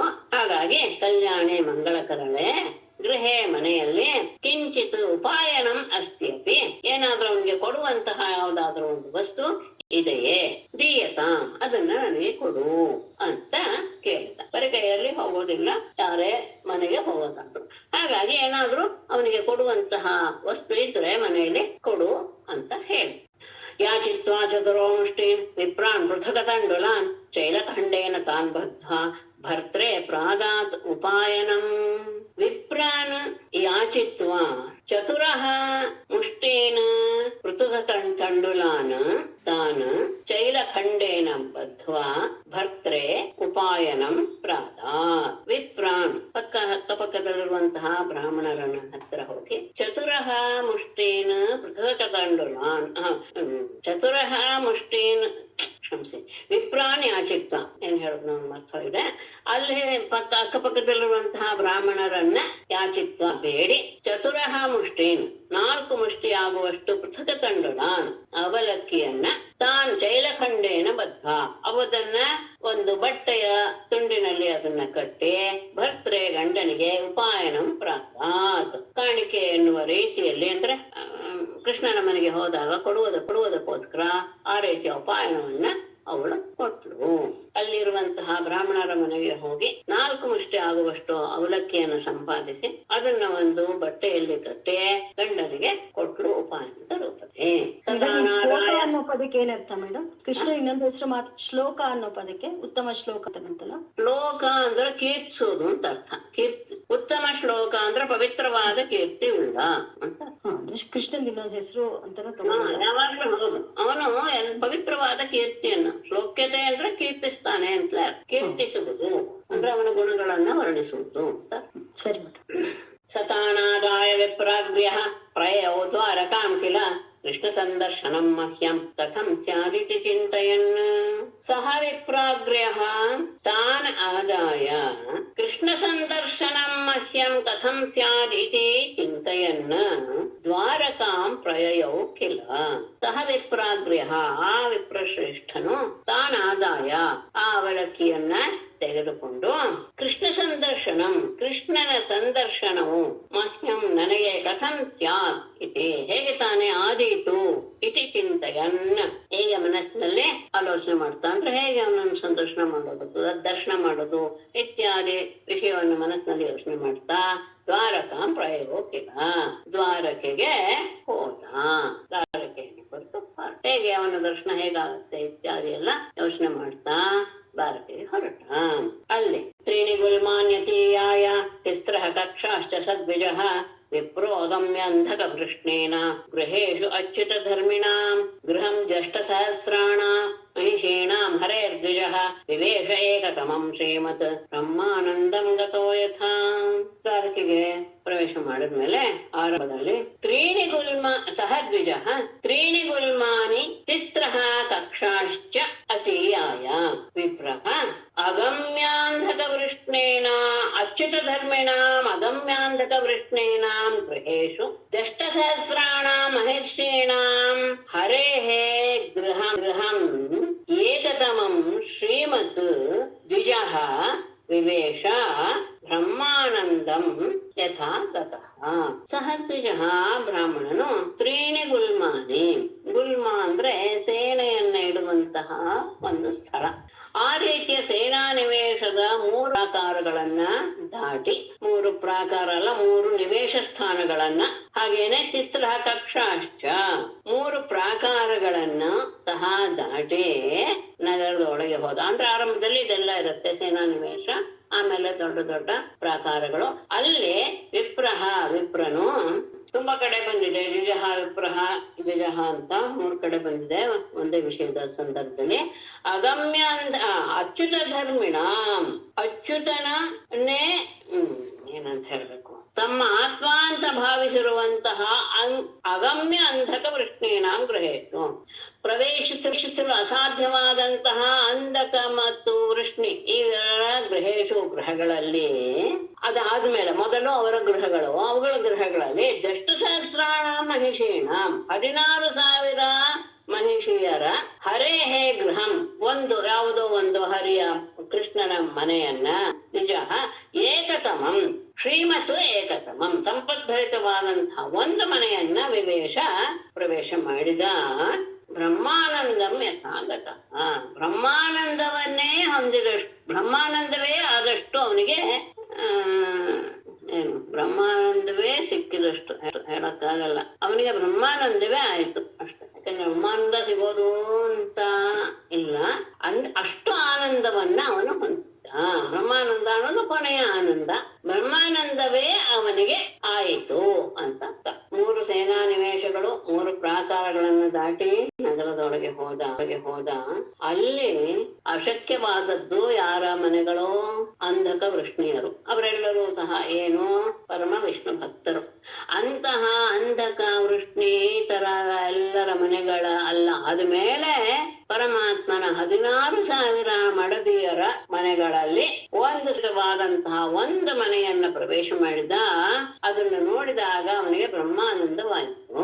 तं विलोक्य अच्युतो दूरात् प्रियापर्यङ्कमाश्रितः सहसोत्थाय चाभ्येत्य दोर्भ्यां पर्यग्रहीन् मुदा दूरात् तं विलोक्य अच्युतः प्रियापर्यङ्कम् आश्रितः अच्युतः सहसा उत्थाय अभ्येत्य च मुदा दोर्भ्यां ಪರ್ಯಗ್ರಹೇತ್ ದೂರಾತ್ ತಂ ವಿಲೋಕ್ಯ ದೂರದಿಂದಲೇ ಆತ ಬರುವುದನ್ನ ನೋಡಿದಂತಹ ಪ್ರಿಯಾಪರ್ಯಂಕಂ ಆಸ್ಥಿತಃ ರುಕ್ಮಿಣಿಯ ಪ್ರಿಯಳಾದಂತಹ ರುಕ್ಮಿಣಿಯ ಪರ್ಯಂಕದಲ್ಲಿ ಕುಳಿತಿರುವ ಅಚ್ಯುತನು ಸಹಸಾ ಒಮ್ಮೆಲೆ ಉತ್ಥಾಯ ಎದ್ದು ಅಭ್ಯತ್ಯ ಚ ಅವನನ್ನು ಎದುರುಗೊಂಡು ಮುದಾ ಸಂತೋಷದಿಂದ ದೌರ್ಭ್ಯಾಂ ಪರ್ಯಗ್ರಹೇತ್ ತನ್ನ ಎರಡು ಕೈಗಳಿಂದಲೂ ಆತನನ್ನ ಆಲಂಗಿಸಿಕೊಂಡ. ದೂರದಿಂದಲೇ ಅವನು ಆ ಬ್ರಾಹ್ಮಣ ಬರೋದನ್ನ ನೋಡ್ದ ಕೃಷ್ಣ. ತತ್ಕ್ಷಣ ರುಕ್ಮಿಣಿಯ ಜೊತೆ ಪರ್ಯಂಕದ ಮೇಲೆ ಕುಳಿತಂತಹ ಅವನು ತತ್ಕ್ಷಣ ಎದ್ದು ಅವನನ್ನು ಎದುರುಗೊಂಡು ಅವನನ್ನು ಬಹಳ ಆನಂದದಿಂದ ತನ್ನ ಎರಡು ಕೈಗಳಿಂದ ಆಲಂಗಿಸಿಕೊಂಡ. ಅಷ್ಟೇ ಅಲ್ಲ, ಮುಂದೆ ಹೇಳ್ತಾರೆ, ಸಖ್ಯೋ ಪ್ರಿಯಸ್ಯ ವಿಪ್ರಶ್ರೇಹೆ ಅಂಗಸಂಗಾತಿ ನಿರ್ವೃತಃ ಪ್ರೀತಃ ವ್ಯಮುಂಚತ್ ಅಬ್ಬಿಂದೂನ್ ನೇತ್ರಾಭ್ಯಾಂ ಪುಷ್ಕರೇಕ್ಷಣ. ಕೃಷ್ಣನ ಕೆಲವು ವ್ಯವಹಾರ ಬಹಳ ಮನಸ್ಸಿಗೆ ಮುದವನ್ನು ಕೊಡುತ್ತೆ, ಮನಸ್ಸಿಗೆ ತಟ್ಟುತ್ತೆ. ವಿಶೇಷ ಪ್ರಿಯಸ್ಯ ಸಖ್ಯು ವಿಪ್ರಶ್ರೇಃ ಅಂಗಸಂಗಾತಿ ನಿವೃತಃ ಪ್ರೀತಃ ಪುಷ್ಕರೇಕ್ಷಣಃ ನೇತ್ರಾಭ್ಯಾಂ ಅಬ್ಬಿಂದೂನ್ ವ್ಯಮುಂಚತ್. ಪ್ರಿಯಸ್ಯ ಅತ್ಯಂತ ಪ್ರೀತಿಪಾತ್ರನಾದ ಸಖ್ಯೋ ಗೆಳೆಯನಾದ ವಿಪ್ರಶ್ರೇಹೇ ಬ್ರಾಹ್ಮಣ ಶ್ರೇಷ್ಠನಾದ ಆತನ ಅಂದ್ರೆ ಕುಚೇಲನ ಸಂಗ ಅತಿ ನಿವೃತ್ತ ಅವನ ಅವಯವಗಳ ಸಂಪರ್ಕದಿಂದ ಅತ್ಯಂತ ಆನಂದಗೊಂಡಂತಹ ಕೃಷ್ಣನು ಪ್ರೀತಃ ಬಹಳ ಸಂತೋಷಗೊಂಡು ಪುಷ್ಕರೇಕ್ಷಣ ಕೃಷ್ಣನು ಪರಮಾತ್ಮನು ನೇತ್ರಾಭ್ಯಾಂ ಕಣ್ಣುಗಳಿಂದ ಅಬ್ಬಿಂದೂನ್ ಆನಂದ ಬಾಷ್ಪಗಳನ್ನ ವ್ಯಮುಂಚತ್ ಸುರಿಸಿದ. ಅವನನ್ನು ಆಲಂಗಿಸಿಕೊಂಡಾಗ ಅವನ ದೇಹವನ್ನ ಆಲಂಗಿಸಿಕೊಂಡದ್ದರಿಂದ ಅವನಿಗೆ ಬಹಳ ಆನಂದವಾಗೋಯ್ತು, ಪರಮಾನಂದವಾಗೋಯ್ತು. ಹಾಗಾಗಿ ಬಹಳ ಸಂತೋಷಗೊಂಡಂತಹ ಪರಮಾತ್ಮ ಆನಂದ ಬಾಷ್ಪಗಳನ್ನ ತನ್ನ ಕಣ್ಣಿನಿಂದ ಸುರಿಸಿದ. ಅಂದ್ರೆ ಅಷ್ಟು ಅವನ ವಿಷಯದಲ್ಲಿ ಆನಂದವನ್ನು ಪಟ್ಟ. ಅಥೋಪವೇಶ್ಯ ಪರ್ಯಂಕೆ ಸ್ವಯಂ ಸಖ್ಯು ಸಮರ್ಹಣಂ ಉಪಹೃತ್ಯ ಅವನಿಜ್ಯಾಸ್ಯ ಪಾದೌ ಪಾದೇವನೇಜನೀಃ ಅಗ್ರಹೇ ಶಿರಸಾ ರಾಜನ್ ಭಗವಾನ್ ಲೋಕಪಾವನಃ ವ್ಯಲಿಂಪತ್ ದಿವ್ಯಗಂಧೇನ ಚಂದನಾಗರು ಕುಂಕುಮೈಃ. ಅಥ ಪರ್ಯಂಕೆ ಉಪವೇಶ್ಯ ಸ್ವಯಂ ಸಖ್ಯುಃ ಸಮರ್ಹಣಂ ಉಪಹೃತ್ಯ ಅಸ್ಯ ಪಾದೌ ಅವನಿಜ್ಯ ಪಾದೇವನೇಜನೀಃ ರಾಜನ್ ಭಗವಾನ್ ಲೋಕಪಾವನಃ ಶಿರಸಾ ಅಗ್ರಹೇತ್ ಚಂದನಾಗುರು ಕುಂಕುಮೈಃ ದಿವ್ಯಗಂಧೇನ ವ್ಯಲಿಂಪತ್. ಅಥ ಬಳಿಕ ಪರ್ಯಂಕೆ ಉಪವೇಶ್ಯ ಆತನನ್ನ ಪೀಠದಲ್ಲಿ ಕೊಳ್ಳಿರಿಸಿ ಸ್ವಯಂ ತಾನೇ ಸಖ್ಯೋ ಗೆಳೆಯನ ಸಮರ್ಹಣಂ ಉಪಹೃತ್ಯ ಅವನ ಪೂಜಾ ಸಾಮಗ್ರಿಗೆ ಅವನಿಗೆ ಪೂಜೆಗೋಸ್ಕರ ಸಾಮಗ್ರಿಗಳನ್ನ ತಂದು ಅಸ್ಯ ಪಾದವು ಅವನ ಪಾದಗಳನ್ನ ಅವನಿಜ್ಯ ತೊಳೆದು ಪಾದಾವನೇಜನೀಹಿ ಅವನ ಪಾದಗಳನ್ನು ತೊಳೆದ ನೀರುಗಳನ್ನ ರಾಜನೇ ಭಗವಾನ್ ಲೋಕಪಾವನ ಪೂಜ್ಯನಾದ ಲೋಕವನ್ನೇ ಪವಿತ್ರಗೊಳಿಸುವಂತಹ ಪರಮಾತ್ಮ ಶಿರಸ ಅಗ್ರಹೇತ್ ತನ್ನ ತಲೆಯ ಮೇಲೆ ಪ್ರೋಕ್ಷಿಸಿಕೊಂಡ. ತಾನೇ ಅವನ ಪೂಜೆಯನ್ನು ಮಾಡೋದಕ್ಕೆ ಎಲ್ಲಾ ಸಾಮಗ್ರಿಗಳನ್ನು ತಂದು ಅವನ ಪಾದಗಳನ್ನು ತೊಳೆದು ಆ ಪಾದಗಳ ಪಾದೋದಕವನ್ನ ತನ್ನ ತಲೆಯ ಮೇಲೆ ಪ್ರೋಕ್ಷಿಸಿಕೊಂಡ ಎಂಥವನು ಲೋಕವನ್ನೇ ಪವಿತ್ರಗೊಳಿಸುವಂತಹ ವ್ಯಕ್ತಿ. ಅಷ್ಟೇ ಅಲ್ಲ, ಚಂದನ ಅಗುರು ಕುಂಕುಮೈಹಿ ಚಂದನ ಅಗುರು ಕುಂಕುಮಗಳಿಂದ ಕೂಡಿದ ದಿವ್ಯಗಂಧೇನ ದಿವ್ಯವಾದ ಗಂಧವನ್ನ ವ್ಯಲಿಂಪತ್ ಅವನಿಗೆ ಹಚ್ಚಿ ಧೂಪೈಹಿ ಸುರಭಿಭಿಃ ಮಿತ್ರಂ ಪ್ರದೀಪಾವಲಿಭಿರ್ಮುದಾ ಅರ್ಚಿತ್ವಾ ಆವೇದ್ಯ ತಾಂಬೂಲಂ ಗಾಂಚ ಸ್ವಾಗತಮಬ್ರವೀತ್. ಸುರಭಿಭಿಃ ಧೂಪೈಃ ಪ್ರದೀಪಾವಲಿಭಿಃ ಮಿತ್ರಂ ಮುದಾ ಅರ್ಚಿತ್ವಾ ತಾಂಬೂಲಂ ಗಾಂಚ ಆವೇದ್ಯ ಸ್ವಾಗತಂ ಅಬ್ರವೀತ್. ಸುರಭಿಭಿಃ ಧೂಪೈಃ ಸುವಾಸನಾಯುಕ್ತವಾದ ಪವಿತ್ರವಾದಂತಹ ಧೂಪಗಳಿಂದ ಪ್ರದೀಪಾವಳಿ ಬಿಹೆ ದೀಪಗಳಿಂದಲೂ ಸಹ ಮುದಾ ಸಂತೋಷದಿಂದ ಮಿತ್ರಂ ಅರ್ಚಿತ್ವ ಸ್ನೇಹಿತನನ್ನ ಪೂಜೆ ಮಾಡಿ ಅಂದ್ರೆ ಧೂಪ ಹಚ್ಚಿ ದೀಪಗಳನ್ನು ಬೆಳಗಿ ಆರತಿಯನ್ನೆಲ್ಲ ಮಾಡ್ತಾ ಅವನನ್ನ ಆರಾಧಿಸಿ ಆತನನ್ನ ಪೂಜೆ ಮಾಡಿ ತಾಂಬೂಲಂ ಗಾಂಚಂ ತಾಂಬೂಲ ಮತ್ತು ಹಸು ಇವುಗಳೆರಡನ್ನೂ ಸಹ ಆವೇದ್ಯ ಅವನಿಗೆ ಸಮರ್ಪಿಸಿ ಸ್ವಾಗತಂ ಅಬ್ರವೀತ್ ಸ್ವಾಗತವನ್ನ ಕೋರಿದ. ತಾನೇ ಪರ್ಯಂಕದ ಮೇಲೆ ಕುಳ್ಳಿರಿಸಿದ, ತಾನೇ ಪೂಜಾ ಸಾಮಗ್ರಿಗಳನ್ನು ತಂದು ಅವನನ್ನು ಪೂಜೆ ಮಾಡಿದ. ಅವನ ಪಾದಗಳನ್ನ ತೊಳೆದು ಆ ಪಾದೋದಕವನ್ನ ತನ್ನ ಶಿರಸ್ಸಿನ ಮೇಲೆ ಪ್ರೋಕ್ಷಿಸಿಕೊಂಡ. ಮತ್ತೆ ಅವನ ಪಾದಗಳಿಗೆ ಚಂದನ ಅಗರು ಕುಂಕುಮಗಳಿಂದ ಕೂಡಿದಂತಹ ದಿವ್ಯವಾದ ಸುಗಂಧ ದ್ರವ್ಯಗಳನ್ನು ಲೇಪಿಸಿದ. ಧೂಪದಿಂದ ದೀಪಗಳಿಂದ ಆತನಿಗೆ ಪೂಜೆಯನ್ನ ಮಾಡಿ ತಾಂಬೂಲ ಮತ್ತು ಹಸುವನ್ನು ಕೊಟ್ಟು ಆತನಿಗೆ ಸ್ವಾಗತವನ್ನು ಹೇಳಿದ. ಕುಚೈಲಂ ಮಲಿನಂ ಕ್ಷಾಮಂ ದ್ವಿಜಂ ಧಮನಿ ಸಂತತಂ ದೇವಿ ಪರ್ಯಚರತ್ ಸಾಕ್ಷಾತ್ ಚಾಮರವ್ಯಜನೇನ ವೈ. ಕುಚೈಲಂ ಮಲಿನಂ ಕ್ಷಾಮಂ ಧಮನಿ ಸಂತತಂ ದ್ವಿಜಂ ಸಾಕ್ಷಾತ್ ದೇವಿ ಚಾಮರವ್ಯಜನೇನ ಪರ್ಯಚರತ್ ವೈ. ಕುಚೈಲಂ ಹರಿದ ವಸ್ತ್ರವನ್ನ ಧರಿಸಿರುವ, ಮಲಿನಂ ಕೊಳೆಯಾದ ಶರೀರವುಳ್ಳ, ಕ್ಷಾಮಂ ಬಡಕಲಾದಂತಹ, ಧಮನಿ ಸಂತತಂ ಅವನ ದೇಹದಲ್ಲಿ ಎಲ್ಲ ಕಡೆ ನರಗಳ ಎದ್ದು ಕಾಣ್ತಾ ಇವೆ ಅಂದ್ರೆ ಅಷ್ಟು ಕ್ಷಣಾಗಿರುವಂತಹ ದ್ವಿಜಂ ಆ ಬ್ರಾಹ್ಮಣನನ್ನ ಸಾಕ್ಷಾತ್ ದೇವಿ ರುಕ್ಮಿಣಿಯೇ ಆ ಚಾಮರ ವ್ಯಜನೇನ ಚಾಮರ ವ್ಯಜನಗಳನ್ನ ಅಂದ್ರೆ ಅವನಿಗೆ ಬೀಸನಿಗೆ ಹಾಕುವಂತಹ ಸೇವೆಯನ್ನು ಮಾಡ್ತಾ ಪರ್ಯಚರತ್ ಅವನನ್ನ ಸೇವಿಸಿದಳು. ಇಂತಹ ಬ್ರಾಹ್ಮಣ ಹರಕು ಬಟ್ಟೆ ಇಟ್ಟಿದ್ದಾನೆ, ಕೊಳೆಯಾಗಿ ನರಗಳೆಲ್ಲ ಹೊರಗೆ ಚಾಚಿಕೊಂಡು ಕೃಷ್ಣನಾಗಿರುವಂತಹ ಬ್ರಾಹ್ಮಣನ್ನ ರುಕ್ಮಿಣಿ ದೇವಿಯೇ ಸ್ವತಃ ಚಾಮರ ವ್ಯಜನಗಳನ್ನು ಹಿಡಿದು ಸೇವಿಸಿದಳು. ಇದನ್ನ ನೋಡಿ ಅಲ್ಲಿರೋರಿಗೆಲ್ಲ ಬಹಳ ಆಶ್ಚರ್ಯವಾಗಿ ಬಿಡುತ್ತೆ. ಅಂತಃಪುರ ಜನೋ ದೃಷ್ಟ ಕೃಷ್ಣೇನ ಅಮಲ ಕೀರ್ತಿನ ವಿಸ್ಮಿತೋಭೂತ್ ಅತಿ ಪ್ರೀತ್ಯ ಅವಧೂತಂ ಸಭಾಜಿತಂ. ಅಮಲ ಕೀರ್ತಿನ ಕೃಷ್ಣೇನ ಅತಿ ಪ್ರೀತ್ಯ ಅವಧೂತಂ ಸಭಾಜಿತಂ ದೃಷ್ಟ್ವಾ ಅಂತಃಪುರ ಜನಃ ವಿಸ್ಮಿತಃ ಅಭೂತ್. ಅಮಲ ಕೀರ್ತಿನ ಕೃಷ್ಣೇನ ಅತ್ಯಂತ ಪವಿತ್ರವಾದಂತಹ ಕೀರ್ತಿಯನ್ನು ಹೊಂದಿರುವಂತಹ ಕೃಷ್ಣನಿಂದ ಅತಿ ಪ್ರೀತ್ಯ ಅತ್ಯಂತ ಪ್ರೀತಿಯಿಂದ ಅವಧೂತಂ ಸಮಾಜಿತಂ ಬಂದಂತಹ ಅವಧೂತ ಅಂದ್ರೆ ಏನು ಇದ್ದೇ ಇರೋನು ಕೇವಲ ಒಂದು ಕಾಷಾಯ ವಸ್ತ್ರವನ್ನ ಒಂದು ವಸ್ತ್ರವನ್ನ ಅವಧೂತರ ಕಾಷಾಯ ವಸ್ತ್ರ ಧರಿಸೋದಿಲ್ಲ, ಕೇವಲ ಒಂದು ವಸ್ತ್ರವನ್ನು ಧರಿಸಿರುವಂತಹ ಒಬ್ಬ ಅವಧೂತನ ರೀತಿಯಲ್ಲಿರುವಂತಹ ಅವರನ್ನ ಪೂಜಿಸಿರುವುದನ್ನ ದೃಷ್ಟ ನೋಡಿ ಅಂತಃಪುರ ಜನ ಅಂತಃಪುರದ ಎಲ್ಲ ಸ್ತ್ರೀಯರು ಸಹ ವಿಸ್ಮಿತ ಅಭೂತ್ ಬಹಳ ಆಶ್ಚರ್ಯವನ್ನು ಪಟ್ಟರು. ಅಲ್ಲ, ಇಂತಹ ಅವನು ಇಷ್ಟು ಕೀರ್ತಿ ಇರುವಂತಹ ಕೃಷ್ಣ ಅತ್ಯಂತ ಪ್ರೀತಿಯಿಂದ ಬಂದಂತಹ ಅವಧೂತನ ಹಾಗೆ ಕಾಣುವಂತಹ ಆ ಬ್ರಾಹ್ಮಣನನ್ನ ಸೇವೆ ಮಾಡ್ತಾ ಇದ್ದಾನಲ್ಲ ಅನ್ನೋದನ್ನ ನೋಡಿ ಎಲ್ಲರಿಗೂ ಬಹಳ ಆಶ್ಚರ್ಯವಾಗೋಯ್ತು. ಅವರು ಅಂತಾರೆ, ಕಿಮನೇನ ಕೃತಂ ಪುಣ್ಯಂ ಅವಧೂತೇನ ಭಿಕ್ಷುಣ ಶ್ರಿಯಾಹೀನೇನ ಲೋಕೇಸ್ಮಿನ್ ಗರ್ಹಿತೇನ ಅಧಮೇನ ಚ ಯೋಸೋ ತ್ರಿಲೋಕ ಗುರುಣ ಶ್ರೀನಿವಾಸೇನ ಸಂಹೃತಃ. ಬೇಡ, ಇದು ಇಷ್ಟ ಬಂತೆ ಸರ್. ಅನೇನ ಭಿಕ್ಷುಣ ಅವಧೂತೇನ ಶ್ರಿಯಾಹೀನೇನ ಅಸ್ಮಿನ್ ಲೋಕೆ ಗರ್ಹಿತೇನ ಅಧಮೇನ ಚ ಕಿಂ ಪುಣ್ಯಂ ಕೃತಂ. ಅನೇನ ಈ ಅವಧೂತೇನ ಯಾವ ಐಶ್ವರ್ಯವೂ ಇಲ್ಲದೆ ಅವಧೂತನ ಹಾಗಿರುವ ಭಿಕ್ಷುಕನ ಹಾಗಿರುವಂತಹ ಶ್ರಿಯಾಹೀನೇನ ಯಾವ ಐಶ್ವರ್ಯವೂ ಇಲ್ಲದೆ ಇರುವಂತಹ ನಿರ್ಗತಿಕನಾದಂತಹ, ಅಷ್ಟೇ ಅಲ್ಲ ಅಸ್ಮಿನ್ ಲೋಕೆ ಈ ಲೋಕದಲ್ಲಿ ಗರ್ಹಿತೇನ ಅಧಮೇಂಚ ನಿಂದೆಗೆ ಒಳಪಡುವಂತಹ ಮತ್ತು ಕೀಳುವ ಮನುಷ್ಯನಾದಂತಹ ಇವನಿಂದ ಏನು ಪುಣ್ಯ ಮಾಡಿಬಿಟ್ಟಿರ್ಬೇಕು. ಯಾಕೆಂದ್ರೆ ಲೋಕದಲ್ಲಿ ಧನವಿಲ್ಲದೆ ಇರುವಂತಹ ಅದು ಹೀಗಿರುವಂತಹ ವ್ಯಕ್ತಿಯನ್ನ ಎಲ್ಲರೂ ಸಹ ತಿರಸ್ಕಾರ ಮಾಡ್ತಾರೆ. ಅಂತಹ ವ್ಯಕ್ತಿಯನ್ನ ಇವನು ಪೂಜೆ ಮಾಡಿದ ಅಂದ್ರೆ ನಿಜವಾಗಿಯೂ ಸಹ ಈ ಅವಧೂತ ಸ್ವರೂಪಿಯಾದಂತಹ ಈ ಬ್ರಾಹ್ಮಣ ಬಹಳ ಪುಣ್ಯ ಮಾಡಿಬಿಟ್ಟಿರ್ಬೇಕು. ಯಾಕೆ ಯೋಸೌ ತ್ರಿಲೋಕ ಗುರುಣ ಶ್ರೀನಿವಾಸೇನ ಸಂಹೃತಃ ಪರ್ಯಸ್ತಸ್ಥಾಂ ಶ್ರಿಯಂ ಹಿತ್ವಾ ಪರಿಷ್ವತ್ತಃ ಅಗ್ರಜೋ ಯಥಾ.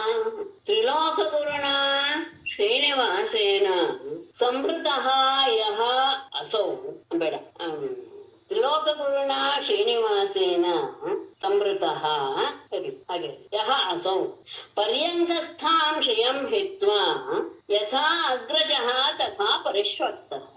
ತ್ರಿಲೋಕಗುರುಣ ಮೂರ್ಲೋಕಕ್ಕೂ ಒಡೆಯನಾದಂತಹ ಗುರುವಾದಂತಹ ಶ್ರೀನಿವಾಸೇನ ಲಕ್ಷ್ಮೀ ನಿವಾಸನಾದ ಶ್ರೀನಿವಾಸ ಲಕ್ಷ್ಮೀ ನಿವಾಸ ಅವನು ಅಂಥವನಿಂದ ಸಂವೃತಃ ಸನ್ಮಾನಕ್ಕೆ ಒಳಪಟ್ಟಂತಹ ಯೋಸೋ ಯಾವ ಈ ಬ್ರಾಹ್ಮಣನು ಅಷ್ಟೇ ಅಲ್ಲ ಇನ್ನೇನ್ ಮಾಡ್ದ ಪರ್ಯಂಕಸ್ಥಾಂ ಶ್ರಿಯಂ ಹಿತ್ವಾ ಪೀಠದಲ್ಲಿ ಕುಳಿತಿರುವಂತಹ ಲಕ್ಷ್ಮಿಯನ್ನ ಬಿಟ್ಟು ಯಥಾ ಅಗ್ರಜ ಬಂದವನು ಅಣ್ಣನೋ ಎನ್ನುವ ರೀತಿಯಲ್ಲಿ ಪರಿಶ್ವಕ್ತಃ ಆಲಿಂಗಿಸಿಕೊಂಡು ಬಿಟ್ನಲ್ಲ.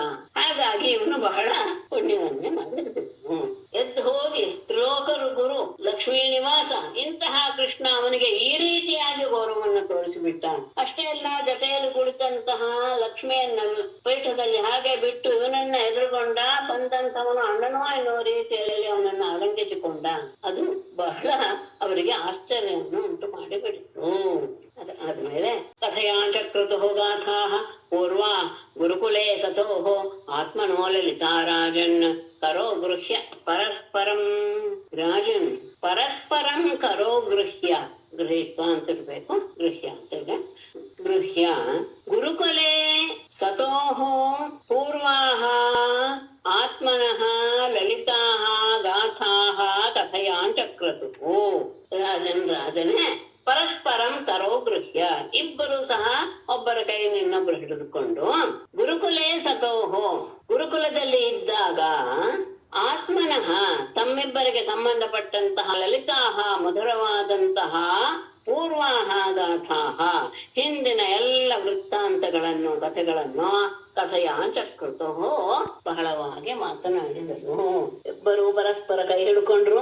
ತಾವು ಗುರುಕುಲದಲ್ಲಿ ಇದ್ದಾಗ ಏನೇನು ನಡೀತು ಆನಂದವಾದಂತಹ ಸಂಗತಿಗಳು ಅವುಗಳೆಲ್ಲವನ್ನು ಸ್ಮರಿಸಿಕೊಳ್ತಾ ಅದರ ಬಗ್ಗೆ ಮಾತನಾಡೋದಕ್ಕೆ ಶುರು ಮಾಡಿದ್ರು.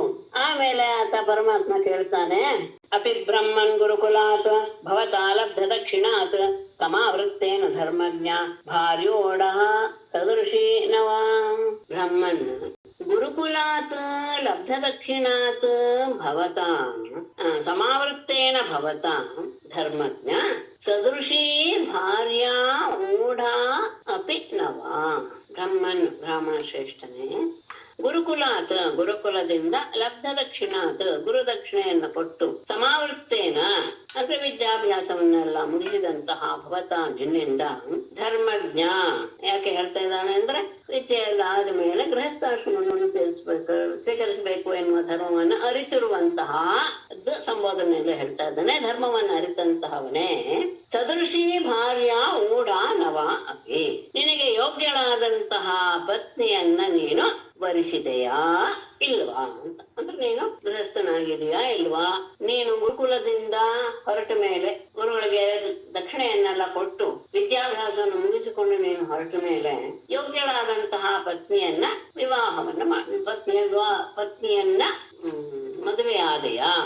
ಯಾಕೆ ನಿನ್ನ ಸ್ವಭಾವ ಏನು ಅನ್ನೋದು ನನಗೆ ಗೊತ್ತಿದೆ. ಪ್ರಾಯೋ ಗೃಹೇಶು ತೇ ಚಿತ್ತಂ ಅಕಾಮವಿಹತಂ ತಥಾ ನೈವಾತಿ ಪ್ರೀಯಸೆ ವಿದ್ವನ್ ಧನೇಶು ವಿದಿತಂ ಹಿಮೇ.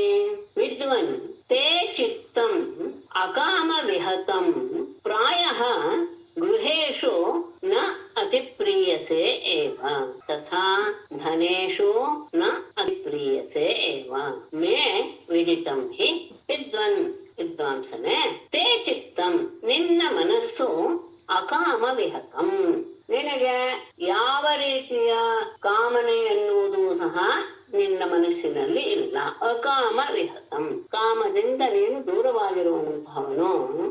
ಪ್ರಾಯ ಸಾಮಾನ್ಯವಾಗಿ ಗೃಹೇಶು ಅಂದ್ರೆ ಗೃಹದ ವಿಷಯದಲ್ಲಿ ಮನೆಗಳ ವಿಷಯದಲ್ಲಿ ಅಂದ್ರೆ ಮನೆಯ ಸಂಬಂಧವಾದಂತಹ ಧರ್ಮದ ವಿಷಯದಲ್ಲಿ ವಿಷಯ ಭೋಗಗಳಲ್ಲಿ ನ ಅತಿ ಪ್ರಿಯಸೆ ಇವ ನೀನೇನು ಅಷ್ಟು ಆಸಕ್ತ ಭಾವವನ್ನು ಹೊಂದಿಲ್ಲ. ಅಷ್ಟೇ ಅಲ್ಲ ಧನೇಶು ಹಣದ ವಿಷಯದಲ್ಲಿಯೂ ಸಹ ನಿನ್ನ ನ ಅತಿ ಪ್ರಿಯಸೆ ನಿನಗೆ ಹೆಚ್ಚಿನ ಒಲವು ಇಲ್ಲ. ನಿನ್ನ ಮನಸ್ಸು ಕಾಮದಿಂದ ಕೂಡಿಲ್ಲದೆ ಇರೋದ್ರಿಂದ ಅಂದ್ರೆ ವಿಷಯಾದ ಭೋಗಗಳ ಇಲ್ಲದೆ ಇರೋದ್ರಿಂದ ಸಂಸಾರದ ವಿಷಯದಲ್ಲಿ ನಿನಗೇನು ವಿಶೇಷವಾದ ಆಸಕ್ತಿ ಇಲ್ಲ. ಅಷ್ಟೇ ಅಲ್ಲ ವಿದ್ವಾಂಸ ನೀನು ವಿಷಯದಲ್ಲಿಯೂ ಸಹ ನಿನಗೇನು ಅಂತಹ ಒಲವು ಇಲ್ಲ. ಮೇ ವಿದಿತಂ ಹೇ, ಇದು ನಿನ್ನ ಸ್ವಭಾವ ಇದು ಅನ್ನೋದು ನನಗೆ ಮೊದಲೇ ಗೊತ್ತಿದೆ ಅಲ್ವೇ. ಕೆಲವರು ಹೇಗಿರ್ತಾರೆ ಅಂದ್ರೆ, ಬೇಡ ಅಂದ್ರೂ ಸಹ ಅವರು ಲೋಕದ ರೀತಿಯನ್ನ ಅನುಸರಿಸಿ ವ್ಯವಹಾರ ಮಾಡ್ತಾ ಇರ್ತಾರೆ. ಕೇಚಿತ್ ಕುರ್ವಂತಿ ಕರ್ಮಾಣಿ ಕಾಮೈಃ ಅಹತ ಚೇತಸಃ ತ್ಯಜಂತಃ ಪ್ರಕೃತಿಃ ದೈವೀಃ ಯಥಾಹಂ ಲೋಕಸಂಗ್ರಹಂ. ಕೇಚಿತ್ ಕಾಮೈಃ ಅಹತ ಚೇತಸಃ ಕರ್ಮಾಣಿ ಕುರ್ವಂತಿ ದೈವೀಃ ಪ್ರಕೃತಿಃ ತ್ಯಜಂತಃ ಯಥಾ ಅಹಂ ಲೋಕಸಂಗ್ರಹಂ. ಕೇಚಿತ್ ಅಂದ್ರೆ ಯಾವ ಲೌಕಿಕ ವಿಷಯದಲ್ಲಿಯೂ ಆಸೆ ಇಲ್ಲದೆ ಇದ್ದಾಗ ಅದು ಗೃಹಸ್ಥನ ಧರ್ಮ ಕಷ್ಟವೇ ಅಲ್ವೇ ನಿಭಾಯಿಸೋದು ಅಂದ್ರೆ, ಇಲ್ಲ, ಕೆಲವರು ಹೀಗಿರ್ತಾರೆ. ಕೇಚಿತ್ ಕೆಲವರು ಕಾಮೈಹಿ ಲೌಕಿಕ ವಿಷಯಗಳಿಂದ ಅಹತ ಚೇತಸಃ ಅದರ ಬಗ್ಗೆ ಯಾವ ಆಸೆಯೂ ಇಲ್ಲದಿದ್ದರೂ ಸಹ ಕರ್ಮಾಣಿ ಕುರುವಂತೆ ಎಲ್ಲ ರೀತಿಯ ವ್ಯವಹಾರಗಳನ್ನು ಸಹ ಮಾಡ್ತಾರೆ. ಹೇಗೆ? ದೈವೀಹಿ ಪ್ರಕೃತಿ ತ್ಯಜಂತಹ ಅಂದ್ರೆ ಈಶ್ವರನ ಮಾಯೆಯಿಂದ ರಚಿತವಾದಂತಹ ವಿಷಯದ ಭೋಗಗಳನ್ನ, ಪ್ರಕೃತಿ ವಿಷಯದ ಭೋಗಗಳನ್ನ ತ್ಯಜಂತಹ ಬಿಡ್ತಾ. ಕೆಲವರು ಕರ್ಮಗಳನ್ನು ಮಾಡ್ತಾನೆ ಇರ್ತಾರೆ, ಆದರೆ ಮಾಯೆಗೆ ಅಧೀನವಾಗಿ ಆ ವಿಷಯ ವಾಸನೆಯನ್ನ ಅವರು ಅನುಭವಿಸೋದಿಲ್ಲ. ಅದನ್ನ ತ್ಯಾಗ ಮಾಡಿಯೇನೆ ಅವರು ಕೆಲಸಗಳನ್ನು ಮಾಡ್ತಾ ಇರ್ತಾರೆ. ಯಥಾ ಅಹಂ ಲೋಕ ಸಂಗ್ರಹಂ, ಹೇಗೆ ನಾನು ಲೋಕ ಸಂಗ್ರಹಕ್ಕೋಸ್ಕರ ಅಂದ್ರೆ ಜನರಕ್ಕೆ ಅದು ಕರ್ತವ್ಯ, ಲೋಕದಲ್ಲಿ ಎಲ್ಲರೂ ಸಹ ರೀತಿಯ ಕರ್ತವ್ಯ ಕರ್ಮಗಳನ್ನು ಮಾಡಬೇಕು ಅನ್ನೋದನ್ನು ತೋರ್ಸಕ್ಕೋಸ್ಕರ ನಾನು ಹೇಗೆ ಮಾಡ್ತಿದ್ದೇನೋ ಹಾಗೆ ಕೆಲವರು ಇರ್ತಾರೆ. ಮತ್ತೆ ಆ ಸಂದರ್ಭದಲ್ಲಿ ನಾವು ಇದರಲ್ಲಿ ಗುರುಲಿ ಇದ್ದಾಗ ಈ ವಿಷಯವನ್ನೆಲ್ಲ ನಾವು ತಿಳ್ಕೊಂಡಿದ್ವಿ. ಕಚ್ಚಿತ್ ಗುರುಕುಲೇ ವಾಸಂ ಬ್ರಹ್ಮನ್ ಸ್ಮರಸಿ ನವ್ಯತಃ ನಿಜೋ ವಿಜ್ಞಾಯ ವಿಜ್ಞೇಯಂ ತಮಸಃ ಪಾರಮಶ್ನುತೆ.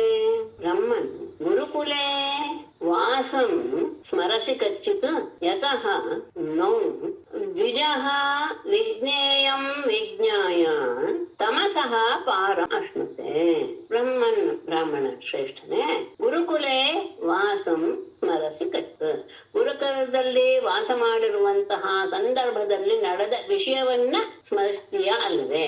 ಯಾಕೆಂದ್ರೆ ನಾವು ಯತಃ ನಾವಿಬ್ಬರು ಆಗ ವಾಸ ಮಾಡ್ತಾ ಇರುವಂತಹ ಸಂದರ್ಭದಲ್ಲಿ ಏನೇನು ಪಡೆದುಕೊಂಡುವೋ ಅದನ್ನ ನೆನಪಿದೆಯಾ ಅಂತ. ಯಾಕೆಂದ್ರೆ ದ್ವಿಜಃ ಬ್ರಾಹ್ಮಣನಾದವನು ವಿಜ್ಞೇಯಂ ತಿಳಿಯಬೇಕಾದದ್ದನ್ನೆಲ್ಲ ವಿಜ್ಞಾಯ ತಿಳಿದು, ಎಲ್ಲಿ ಆಗ್ಬೇಕದು?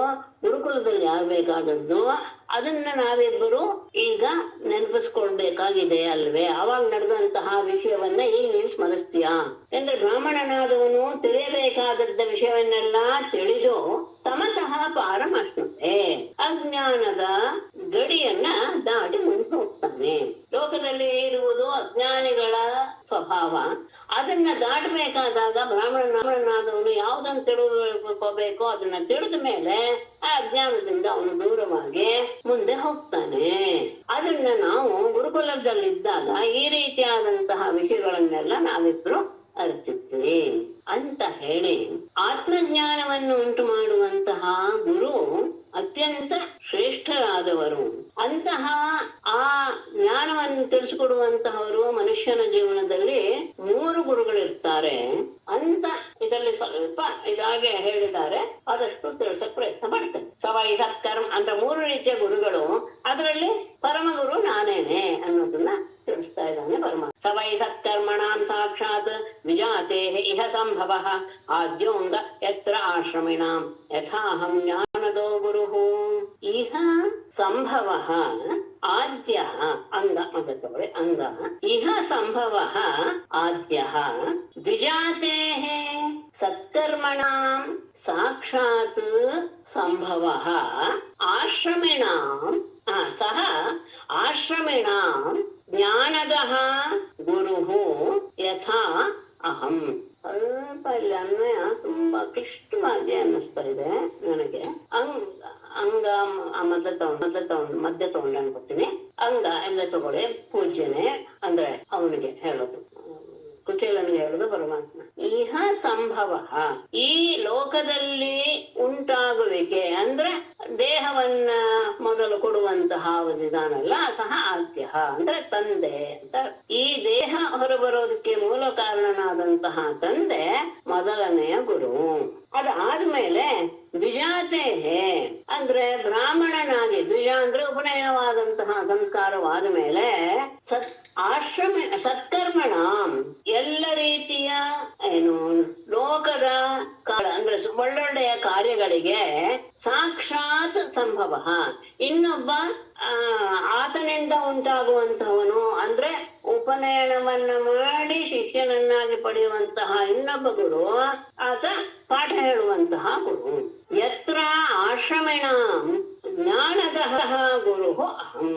ಎಲ್ಲ ರೀತಿಯ ಆಶ್ರಮದ ಅಂದ್ರೆ ವರ್ಣ ಆಶ್ರಮ ಇವುಗಳಿಗೆ ಹೊಂದಿರುವಂತಹ ವ್ಯಕ್ತಿಗಳಿಗೆ ಅಂದ್ರೆ ಬ್ರಹ್ಮಚಾರಿ, ಗೃಹಸ್ಥ, ವಾನಪ್ರಸ್ಥ ಮತ್ತು ಸನ್ಯಾಸಿ ಎಲ್ಲರಿಗೂ ಸಹ ಜ್ಞಾನದಃ ಗುರು, ಜ್ಞಾನವನ್ನ ಕೊಡುವಂತಹ ಒಬ್ಬ ಗುರು ಇದಾನಲ್ಲ ಅವನು ಸಾಕ್ಷಾತ್ ಪರಮಾತ್ಮ ಸ್ವರೂಪನೇ. ಯಥಾ ಅಹಂ ಹೇಗೆ ನಾನು, ಆ ವಿಷಯದಲ್ಲಿ ಜ್ಞಾನಪ್ರದನಾದಂತಹ ಗುರು ನಾನೇ. ಅಂದ್ರೆ ದ್ವಿಜನಿಂದಲೇ ಗುರುಗಳಿಂದಲೇ ತಿಳಿಯಬೇಕಾದಂತಹ ವಿಷಯವನ್ನೆಲ್ಲ ತಿಳಿದು ಈ ಸಂಸಾರವೆಂಬ ಅಜ್ಞಾನಮಯ ಅಂಧಕಾರವನ್ನ ದಾಟ್ತಾನೆ ವ್ಯಕ್ತಿ. ಅದರಲ್ಲಿ ಮೊದಲನೇ ಗುರು ಯಾರು? ಈ ಜನ್ಮವನ್ನ, ಈ ದೇಹವನ್ನು ಕೊಟ್ಟಂತಹ ಜನ್ಮಕ್ಕೆ ಕಾರಣೀಭೂತನಾದಂತಹ ತಂದೆ. ಅದಾದ್ಮೇಲೆ ದ್ವಿಜ ರೂಪ ಅಂದ್ರೆ ಪವಿತ್ರವಾದಂತಹ ದ್ವಿಜತ್ವವನ್ನು ಪಡೆಯುವುದು ಯಾರಿಂದ? ನಮಗೆ ವಿದ್ಯೆಯನ್ನು ಕಲಿಸಿಕೊಡುವಂತಹ ಆತ ಎರಡನೆಯ ಗುರು. ಅಂದ್ರೆ ಎಲ್ಲ ಸತ್ಕರ್ಮಗಳಿಗೂ ಸಹ ಆತನೇ ಉದ್ಗಮ ಸ್ಥಾನ. ಅಷ್ಟೇ ಅಲ್ಲ, ಆಮೇಲೆ ಎಲ್ಲ ಆಶ್ರಮಗಳಿಗೂ ಸಹ ಜ್ಞಾನವನ್ನು ಕೊಡುವಂತಹವನು ಗುರು. ಹೇಗೆ ನಾನು ಅಂತ ಇಷ್ಟು ನನಗೆ ಅರ್ಥ ಆಯ್ತು. ಸ್ವಲ್ಪ ಅನ್ವಯ ತುಂಬಾ ಕಷ್ಟ ಅಂತ ನನಗೆ ಅನ್ನಿಸ್ತಾ ಇದೆ. ಈ ರೀತಿಯಾಗಿ 3 ಜನ ಗುರುಗಳು. ಅಥವಾ ಹೀಗೂ ಸಹ ಒಂದು ಅರ್ಥ ಮಾಡ್ಬೋದು, ದ್ವಿಜಾತೆ ಅಲ್ಲ ಇಹ ಸತ್ಕರ್ಮಣ ದ್ವಿಜಾತೆ ಸಂಭವ ಸಾಕ್ಷಾತ್ ಸಹ ಆದ್ಯ.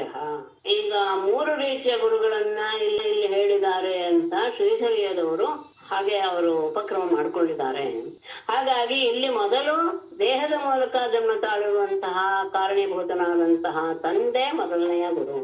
ಅದಾದ ಮೇಲೆ ನಡೆಸುವಂತಹ ಎಲ್ಲ ಕರ್ಮಗಳಿಗೆ ವಿದ್ಯೆಯನ್ನು ಬೋಧಿಸುವಂತಹ ಅಂದ್ರೆ ದ್ವಿಜತ್ವವನ್ನು ಹೊಂದಿದ ಮೇಲೆ ಆತ ಮಾಡುವಂತಹ ಎಲ್ಲ ಸತ್ಕರ್ಮಗಳಿಗೂ ಸಹ ಕಾರಣೀಭೂತನಾದಂತಹವನು ಇನ್ನೊಬ್ಬ ಗುರು, ಅಂದ್ರೆ ವೇದವನ್ನು ಕಲಿಸುವಂತಹ ಗುರು.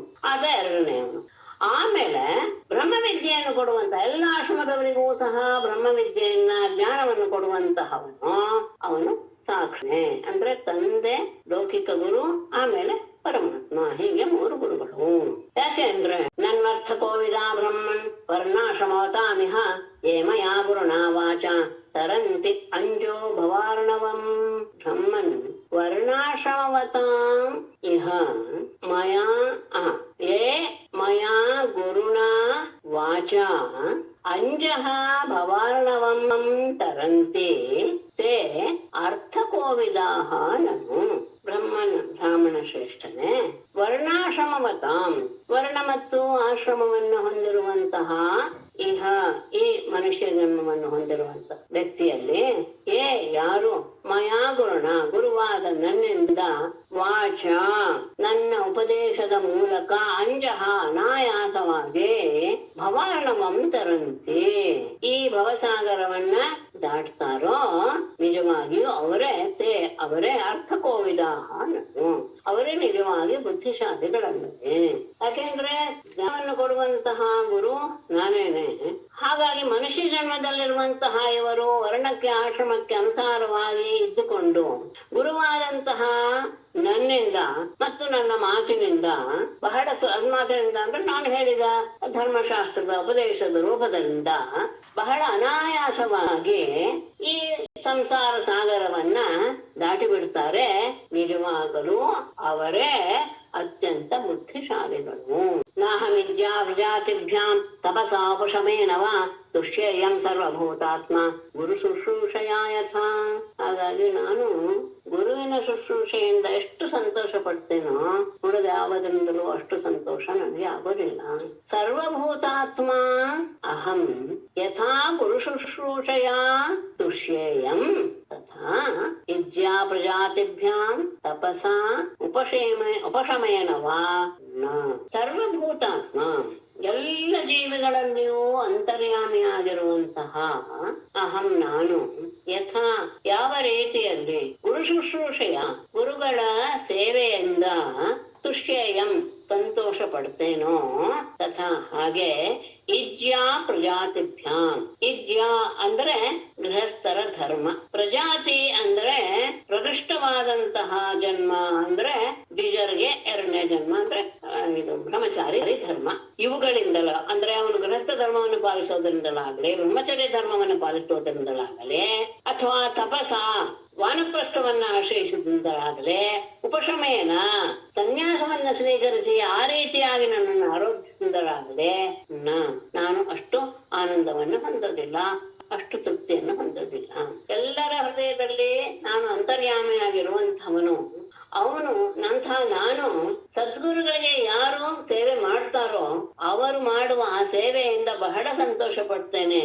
ಉಳಿದ ಯಾವುದೇ ಆಶ್ರಮದಿಂದ ಬ್ರಹ್ಮಚರ್ಯ ಗೃಹಸ್ಥ ವಾನಪ್ರಸ್ಥ ಸನ್ಯಾಸ ಈ ಯಾವ ಆಶ್ರಮದಿಂದ ಇದ್ದಾಗ ಮಾಡುವಂತಹ ಸೇವೆಯಿಂದ ನನಗೆ ಅಂತಹ ಆನಂದ ಆಗೋದಿಲ್ಲ. ಅಭಿನಸ್ತರ್ ಸ್ಮರ್ಯತೆ ಬ್ರಹ್ಮನ್ ವೃತ್ತಂ ನಿವಸತಾಂ ಗುರೌ ಗುರುದಾರೈಶ್ಚೋದಿತಾನಾಂ ಇಂಧನಾನಯನೇ ಕ್ವಚಿತ್. ಅದಾದ್ಮೇಲೆ ಇಬ್ಬರು ಒಂದು ಸಂದರ್ಭ ಗುರುವಿನ ಸಂದರ್ಭ ಬ್ರಹ್ಮನ್ ಗುರೌ ನಿವಸತಾಂ ನಃ ಕ್ವಚಿತ್ ಗುರುದಾರೈಃ ಇಂಧನಾನಯನೇ ಚೋದಿತಾನಾಂ ವೃತ್ತಂ ಸ್ಮರ್ಯತೆ ಅಪಿ. ಬ್ರಾಹ್ಮಣ ಶ್ರೇಷ್ಠನೇ ಗುರು ನಿವಸತಾಂ ಗುರುಕುಲದಲ್ಲಿ ವಾಸ ಮಾಡ್ತಾ ಇರುವಂತಹ ನಮಗೆ ಕ್ವಚಿತ್ ಒಮ್ಮೆ ಗುರುದಾರೈಹೇ ಗುರುಪತ್ನಿಯಿಂದ ಇಂಧನಾನಯನೆ ಕಟ್ಟಿಗೆಯನ್ನು ತರುವಂತಹ ಸಂದರ್ಭದಲ್ಲಿ ಚೋದಿತಾನ ನಮ್ಮನ್ನ ಕಳಿಸಿದಂತಹ ವೃತ್ತಂ ಆಗ ನಡೆದಂತಹ ಸಂಗತಿಯನ್ನ ಸ್ಮರ್ಯತೆ ಅಪಿ ಈಗ ನಿನಗೆ ನೆನಪಿದೆಯಾ ಅಂದ್ರೆ ಆ ಗುರುಕುಲದಲ್ಲಿ ಇದ್ದಾಗ ಗುರುಪತ್ನಿ ಹೇಳಿದ್ರು ಸೌದೆ ತರಬೇಕು ಅಂತ. ಆ ಸಂದರ್ಭದಲ್ಲಿ ನಡೆದಂತಹ ಘಟನೆಯ ನೆನಪಿದೆಯೇ? ಏನಾಯ್ತು ಅವಾಗ? ಪ್ರವಿಷ್ಟಾನ ಮಹಾರಣ್ಯಂ ಅಪರ್ತೌ ಸುಮಹದ್ವಿಜ ವಾತವರ್ಷಂ ಅಭೂತ್ ತೀವ್ರಂ ನಿಷ್ಠುರಾಹ ಸ್ತನಯತ್ನವಃ. ಆ ಕಟ್ಟಿಗೆಯನ್ನು ತರೋದಕ್ಕೆ ನಾವೆಲ್ಲ ದ್ವಿಜ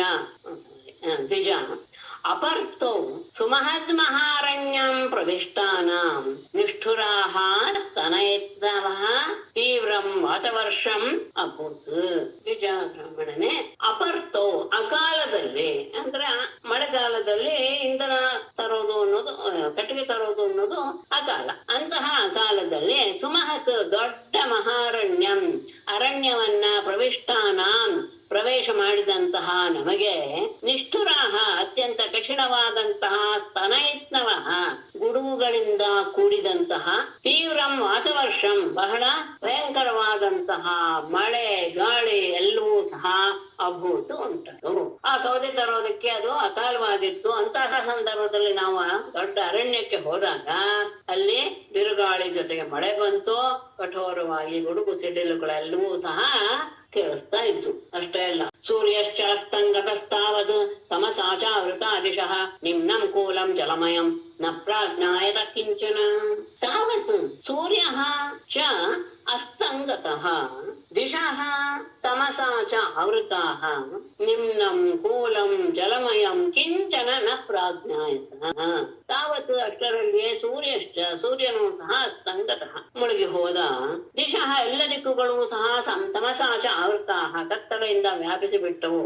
ನಿಮ್ನಂ ಕೂಲಂ ಜಲಮಯಂ ಅಂದ್ರೆ ಹಳ್ಳ ತಿಟ್ಟು ಮತ್ತೆ ನೀರಿರುವಂತಹ ಪ್ರದೇಶ ಕಿಂಚನ ನ ಪ್ರಾಜ್ಞಾಯತ ಯಾವುದು ಸಹ ನಮ್ಗೆ ಗೊತ್ತಾಗಿಲ್ಲ.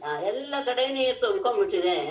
ಇಲ್ಲಿ ಎತ್ತರ ತಗ್ಗು ಯಾವ ಸ್ಥಳದ ವಿಷಯವೂ ಸಹ ನಮಗೆ ಆಗ ಗೊತ್ತಾಗಲಿಲ್ಲ. ಯಾಕೆಂದ್ರೆ ಸೂರ್ಯನ ಮುಳುಗ್ಬಿಟ್ಟ, ಎಲ್ಲ ಕಡೆ ಕತ್ತಲೆ ಆವರಿಸಿಬಿಡ್ತು, ಎಲ್ಲ ಕಡೆ ನೀರು ತುಂಬ ಹೋಗಿದೆ. ಹಳ್ಳ ಎಲ್ಲಿದೆ, ಸ್ಥಳ ಎಲ್ಲಿದೆ ಯಾವುದೂ ಸಹ ಗೊತ್ತಿಲ್ಲದೆ ಇರುವಂತಹ ಸಂದರ್ಭ. ವಯಂ ಹೃಂ ತತ್ರ ಮಹಾನಿಲಾಂಬುಭಿಃ ನಿಹನ್ಯಮಾನ ಮುಹುರಂಬು ಸಂಪ್ಲವೆ ದಿಶೋ ವಿದಂತೋಥ ಪರಸ್ಪರಂ ಮನೆ ಗೃಹೀತಹಸ್ತಾಃ ಪರಿಬಭ್ರಿಂ ಆತುರಾಃ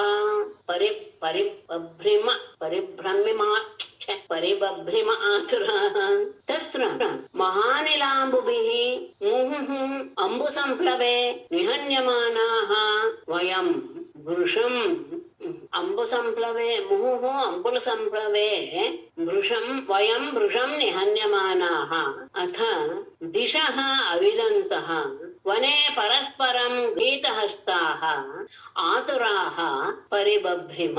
ತತ್ರ ಆ ಸಂದರ್ಭದಲ್ಲಿ ಮಹಾನಿಡ ಅಂಬುಭಿಗೆ ದೊಡ್ಡ ಗಾಳಿ ಮಳೆ ಇವುಗಳಿಂದ ಮತ್ತೆ ಬರ್ತಾ ಇರುವಂತಹ ಅಂಬು ಸಂಪ್ಲವೆ ಆ ನೀರಿನ ಹೊಡೆತದಿಂದ ವಯಂ ನಾವು ವೃಷಂ ನಿಹನ್ಯಮಾನಾಃ ಬಹಳವಾಗಿ ತೊಂದರೆಗೆ ಸಿಕ್ಕಾಕಿಕೊಂಡಂಥವರಾಗಿ ಅಥ ಬಳಿಕ ದಿಶಃ ಅವಿದಂತಹ ಯಾವ ದಾರಿಗೆ ಹೋಗ್ಬೇಕು ಅಂತ ಗೊತ್ತಾಗ್ತಾ ಇಲ್ಲ, ದಿಕ್ಕುಗಳು ಸಹ ತಿಳಿಯದೇ ಇದ್ದವರಾಗಿ ಕೊನೆ ಆ ಕಾಡಿನಲ್ಲಿ ಪರಸ್ಪರಂ ಒಬ್ಬರಿಗೊಬ್ಬರು ಗೃಹೀತ ಹಸ್ತಾಹ ಕೈಗಳನ್ನು ಹಿಡಿದುಕೊಂಡು ಆತುರಾಹ ಹೆದರಿದವರಾಗಿ ಪರಿಬಭ್ರಿಮ ಅಲ್ಲಿ ತಿರುಗ್ತಾ ಇದ್ವಿ. ಆ ಜಲಮಯವಾದ ಕಾಡಿನಲ್ಲಿ ಬಿರುಗಾಳಿ ಮಳೆಗೆ ಸಿಕ್ಕಿ ನಾವು ಬಹಳವಾಗಿ ತೊಂದರೆಗೆ ಒಳಗಾಗ್ಬಿಟ್ವಿ. ಯಾವ ದಿಕ್ಕು ಎಲ್ಲಿಗೆ ಹೋಗ್ಬೇಕು ಅಂತೂ ನಮಗೆ ಗೊತ್ತಾಗ್ತಾ ಇಲ್ಲ. ಹೀಗೆ ಹೆದರಿದವರಾಗಿ ನಾವು ಆ ಕಾಡಿನಲ್ಲಿ ಪರಸ್ಪರ ಕೈಗಳನ್ನು ಹಿಡಿದುಕೊಂಡು ಅಲಿತಾ ಇದ್ವಿ. ಏತದ್ವಿದಿತ್ವಾ ಉದಿತೆ ರವೌ ಸಾಂದೀಪನಿರ್ಗುರುಃ ಅನ್ವೇಷಮಾಣೋ ನ ಶಿಷ್ಯಾನ್ ಆಚಾರ್ಯೋ ಅಪಶ್ಯತ್ ಆತುರಾನ್. ರವೌ ಉದಿತೆ ಗುರುಃ ಸಾಂದೀಪನಿಃ ಏತದ್ವಿದಿತ್ವಾ ಆಚಾರ್ಯಃ ಅನ್ವೇಷಮಾಣಃ ಶಿಷ್ಯಾನ್ ಅನ್ವೇಷಮಾಣಃ ಆತುರಾನ್ ಅಪಶ್ಯತ್. ರವೌ ಉದಿತೆ ಸೂರ್ಯನು ಉದಯಿಸಲಾಗಿ ಅಂದ್ರೆ ಹಗಲಾಗಲಾಗೆ ಗುರುಃ ಸಾಂದೀಪನಿಹಿ ಗುರುಗಳಾದ ಸಾಂದೀಪನಿಯರು ಏತದ್ವಿದಿತ್ವ ಅಂದ್ರೆ ನಾವು ಕಾಡಿಗೆ ಹೋಗಿದ್ದೀವಿ ಬಂದೇ ಇಲ್ಲ ಅನ್ನೋದನ್ನ ತಿಳಿದುಕೊಂಡು ಶಿಷ್ಯರಾದ ನಮ್ಮನ್ನ ಅನ್ವೇಷಣಮಾಣಃ ಹುಡುಕ್ತಾ ಆತುರಾನ್ ಹೆದರಿಕೊಂಡಂತಹ ನಮ್ಮನ್ನ ಆಚಾರ್ಯ ಅಪಶ್ಯತ್ ಗುರುಗಳು ನಮ್ಮನ್ನ ನೋಡಿದರು. ಸೂರ್ಯೋದಯವಾದ ಮೇಲೆ ಈ ವಿಷಯ ಗೊತ್ತಾಯ್ತು ಸಾಂದೀಪನಿ ಗುರುಗಳಿಗೆ. ಶಿಷ್ಯರಾದ ನಮ್ಮನ್ನು ಹುಡುಕ್ತಾ ಬಂದು ಹೆದರಿಕೆಯಿಂದ ಕಂಗೆಟ್ಟೋಗಿರುವಂತಹ ನಮ್ಮನ್ನ ಅವರು ನೋಡಿದ್ರು. ನೋಡಿ ಹೇಳ್ತಾರೆ, ಅಹೋ ಹೇ ಪುತ್ರಕಾಯೋಯಂ ಅಸ್ಮದರ್ಥೆ ಅತಿ ದುಃಖಿತಾಃ ಆತ್ಮ ವೈ ಪ್ರಾಣಿನಾಂ ಪ್ರೇಷ್ಠಃ ತಮ್ ಅನಾದೃತ್ಯ ಮತ್ಪರಾಃ. ಅಹೋ ಹೇ ಪುತ್ರಕಾಃ ಯೂಯಂ ಅಸ್ಮದರ್ಥೆ ಅತಿ ದುಃಖಿತಾಃ ಪ್ರಾಣಿನಾಂ ಆತ್ಮ ವೈ ಪ್ರೇಷ್ಠಃ ತಮ್ ಅನಾದೃತ್ಯ ಮತ್ಪರಾಃ. ಅಹೋ ಹೇ ಪುತ್ರಕಾಃ ನೇ ಮಕ್ಕಳೇ, ಯೂಯಂ ನೀವು ಅಸ್ಮದರ್ಥೆ ನಮಗೋಸ್ಕರ ಅತಿ ದುಃಖಿತಾಃ ಅತ್ಯಂತ ಕಷ್ಟಕ್ಕೆ ನೀವು ಸಿಕ್ಕಾಕೊಂಡ್ಬಿಟ್ರಿ, ಅತ್ಯಂತ ದುಃಖವನ್ನು ಹೊಂದ್ಬಿಟ್ರಿ. ಯಾಕೆ ಅಂದ್ರೆ ಪ್ರಾಣಿ ಎಲ್ಲ ಜೀವಿಗಳಿಗೂ ಸಹ ಆತ್ಮ ವೈ ಶ್ರೇಷ್ಠ. ಅವರವರ ಪ್ರಾಣ ಎನ್ನುವುದೇ ಪ್ರತಿಯೊಬ್ಬರಿಗೂ ಸಹ ಶ್ರೇಷ್ಠವಾಗಿರುವಂಥದ್ದು.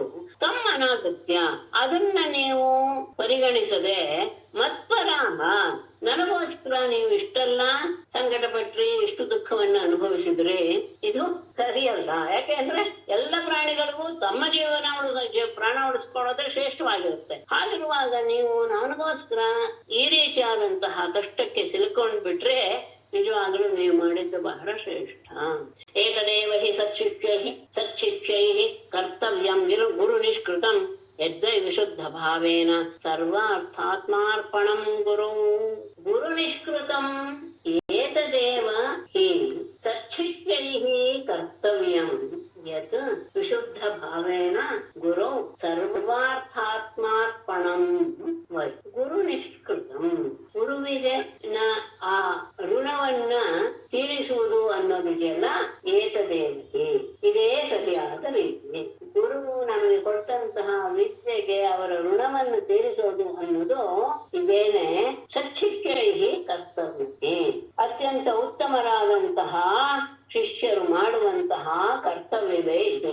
ಯಾವುದು ಯಾವುದೆಂದರೆ ಗುರು ಗುರುವಿನ ವಿಷಯದಲ್ಲಿ ಸರ್ವಾರ್ಥಾತ್ಮಾರ್ಪಣಂ, ಸರ್ವಸ್ವವಾದಂತಹ ಆತ್ಮವನ್ನೇ ವಿಶುದ್ಧ ಭಾವೇನ, ಪರಿಶುದ್ಧ ಭಾವದಿಂದ ಸರ್ವ ಅರ್ಥ ಆತ್ಮಾರ್ಪಣಂ, ಎಲ್ಲ ಸರ್ವಸ್ವವಾದಂತಹ ಆತ್ಮವನ್ನ ಅರ್ಪಿಸುವುದು ಗುರುಗಳಿಗೆ ಅನ್ನೋದಿದೆಯಲ್ಲ, ಇದೇ ಸತ್ಶಿಷ್ಯರು, ಒಳ್ಳೆಯ ಶಿಷ್ಯರಾದವರು ಗುರುಗಳಿಗೆ ಅವರ ಋಣದಿಂದ ಮುಕ್ತರಾಗುವುದಕ್ಕೆ ಮಾಡಬೇಕಾದದ್ದು. ತಮ್ಮನ್ನೂ ಸಹ ಪೂರ್ತಿಯಾಗಿ ಮರೆತು ತಮ್ಮ ದೇಹದ ಭಾನವೂ ಇಲ್ಲದೆ ಹೀಗೆ ಕೆಲಸ ಕರ್ತವ್ಯ ಮಾಡೋದಿದೆಯಲ್ಲ, ಅದೇ ನಿಜವಾಗಿ ಗುರುಗಳ ಋಣದಿಂದ ಮುಕ್ತರಾಗುವಂತಹ ಒಂದು ದಾರಿ. ತುಷ್ಟೋಹಂ ಭೋದ್ವಿಜ ಶ್ರೇಷ್ಠಾಃ ಸತ್ಯಾ ಸಂತು ಮನೋರಥಾಃ ಛಂದಾಂಸಿ ಅಯಾತಯಾಮಾನಿ ಭವಂತ್ವಿಹ ಪರತ್ರ ಚ. ಹೇಳಿ ಅವರಿಗೆ ಆಶೀರ್ವಾದ ಮಾಡ್ತಾರೆ. ಭೋದ್ವಿಜ ಶ್ರೇಷ್ಠಾಃ ಅಹಂ ತುಷ್ಟಃ ಮನೋರಥಾಃ ಸತ್ಯಾಃ ಸಂತು ಅಯಾತಯಾಮಾನಿ ಛಂದಾಂಸಿ ಇಹ ಪರತ್ರ ಚ ಭವಂತು. ಭೋ ದ್ವಿಜಶ್ರೇಷ್ಠಃ, ಎಲೈ ದ್ವಿಜಶ್ರೇಷ್ಠರೇ, ಅಹಂ ತುಷ್ಟಃ, ನಿಮ್ಮ ಈ ಕೆಲಸದಿಂದ ನಾನು ಬಹಳ ಸಂತೋಷಗೊಂಡಿದ್ದೇನೆ. ಮನೋರಥಾಃ ಸತ್ಯಾಃ ಸಂತು, ನಿಮ್ಮ ಮನೋರಥಗಳೆಲ್ಲವೂ ಸಹ ಈಡೇರಲಿ. ಅಯಾತಯಾಮಾನಿ ಛಂದಾಂಸಿ, ನನ್ನಿಂದ ಕಲಿತಂತಹ ವೇದಗಳು ಇಹ ಪರತ್ರ ಚ, ಇಲ್ಲಿಯೂ ಮತ್ತು ಆಮೇಲೆಯೂ ಸಹ, ಇಹಲೋಕದಲ್ಲಿಯೂ ಮತ್ತು ಪರಲೋಕದಲ್ಲಿಯೂ ಸಹ ಅಯಾತಯಾಮಾನಿ ಭವಂತು, ಅವುಗಳು ಯಾವಾಗಲೂ ಸಹ ಫಲವನ್ನು ಕೊಡುವಂತಹವುಗಳೇ ಆಗಿದೆ.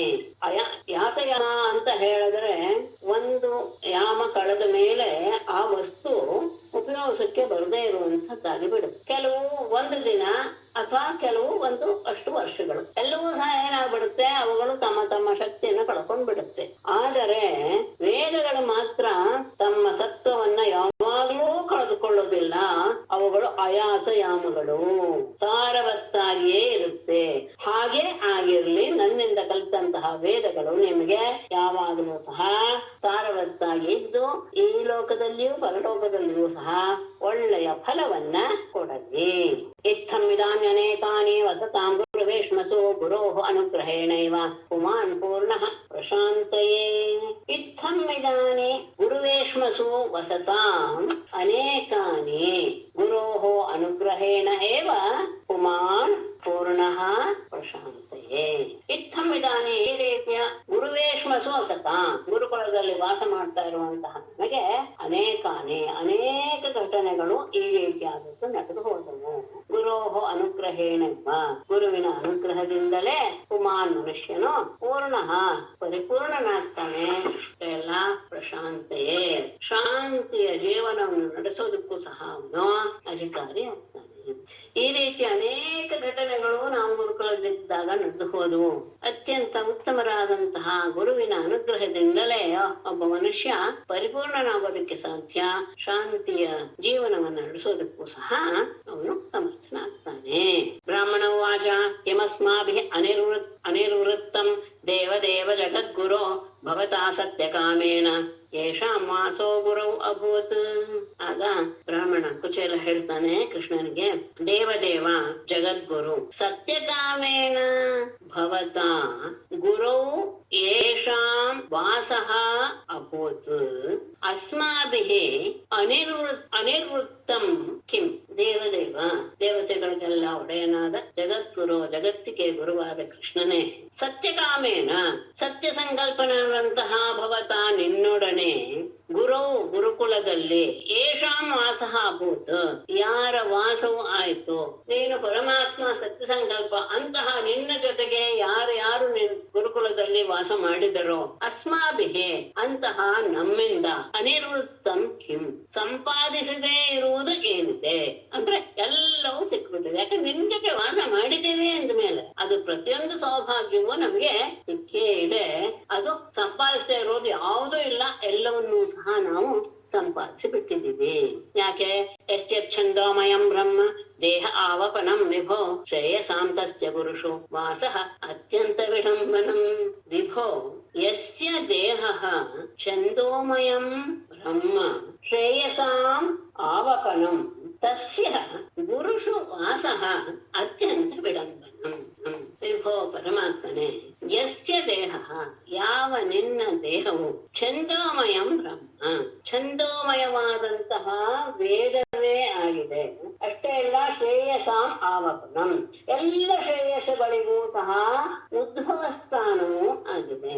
ತಸ್ಯ, ಅಂತಹ ನಿನಗೆ ಗುರುಷು ವಾಸ, ಗುರುಕುಲದಲ್ಲಿ ವಾಸ ಮಾಡೋದು ಅನ್ನೋದಿದೆಯಲ್ಲ, ಅದು ಅತ್ಯಂತ ವಿಡಂಬನಂ. ಈ ಲೋಕದಲ್ಲಿ ಅತ್ಯಂತ ಆಶ್ಚರ್ಯವಾದಂತಹ ಅದು ನೀನು ನಡೆಸಿದಂತಹ ಒಂದು ಅಭಿನಯ ಅಂತ ತಿಳ್ಕೊಳ್ಬಹುದು. ಯಾಕೆಂದ್ರೆ ನಿನ್ನ ದೇಹವೇ ವೇದವೆನ್ನುವಂತಹದಕ್ಕೆ ಆ ವಾಸಸ್ಥಾನವಾಗಿದೆ, ಬ್ರಹ್ಮವಾಗಿದೆ. ಸಕಲ ಶ್ರೇಯಸ್ಸುಗಳಿಗೂ ಸಹ ಉದ್ಭವ ಸ್ಥಾನ ನಿನ್ನ ದೇಹ. ಹಾಗಿರುವಾಗ ನೀನು ಗುರುಕುಲದಲ್ಲಿ ವಾಸ ಮಾಡಿ ಗುರುವಿನಿಂದ ಕಲಿಯೋದು ಇದೆಲ್ಲ ಇದೆಯಲ್ಲ, ಲೋಕದಲ್ಲಿ ಒಂದು ರೀತಿಯ ವಿಡಂಬನೆ, ಅಂದ್ರೆ ಹಾಸ್ಯಕ್ಕೆ ಕಾರಣವಾಗೋದು.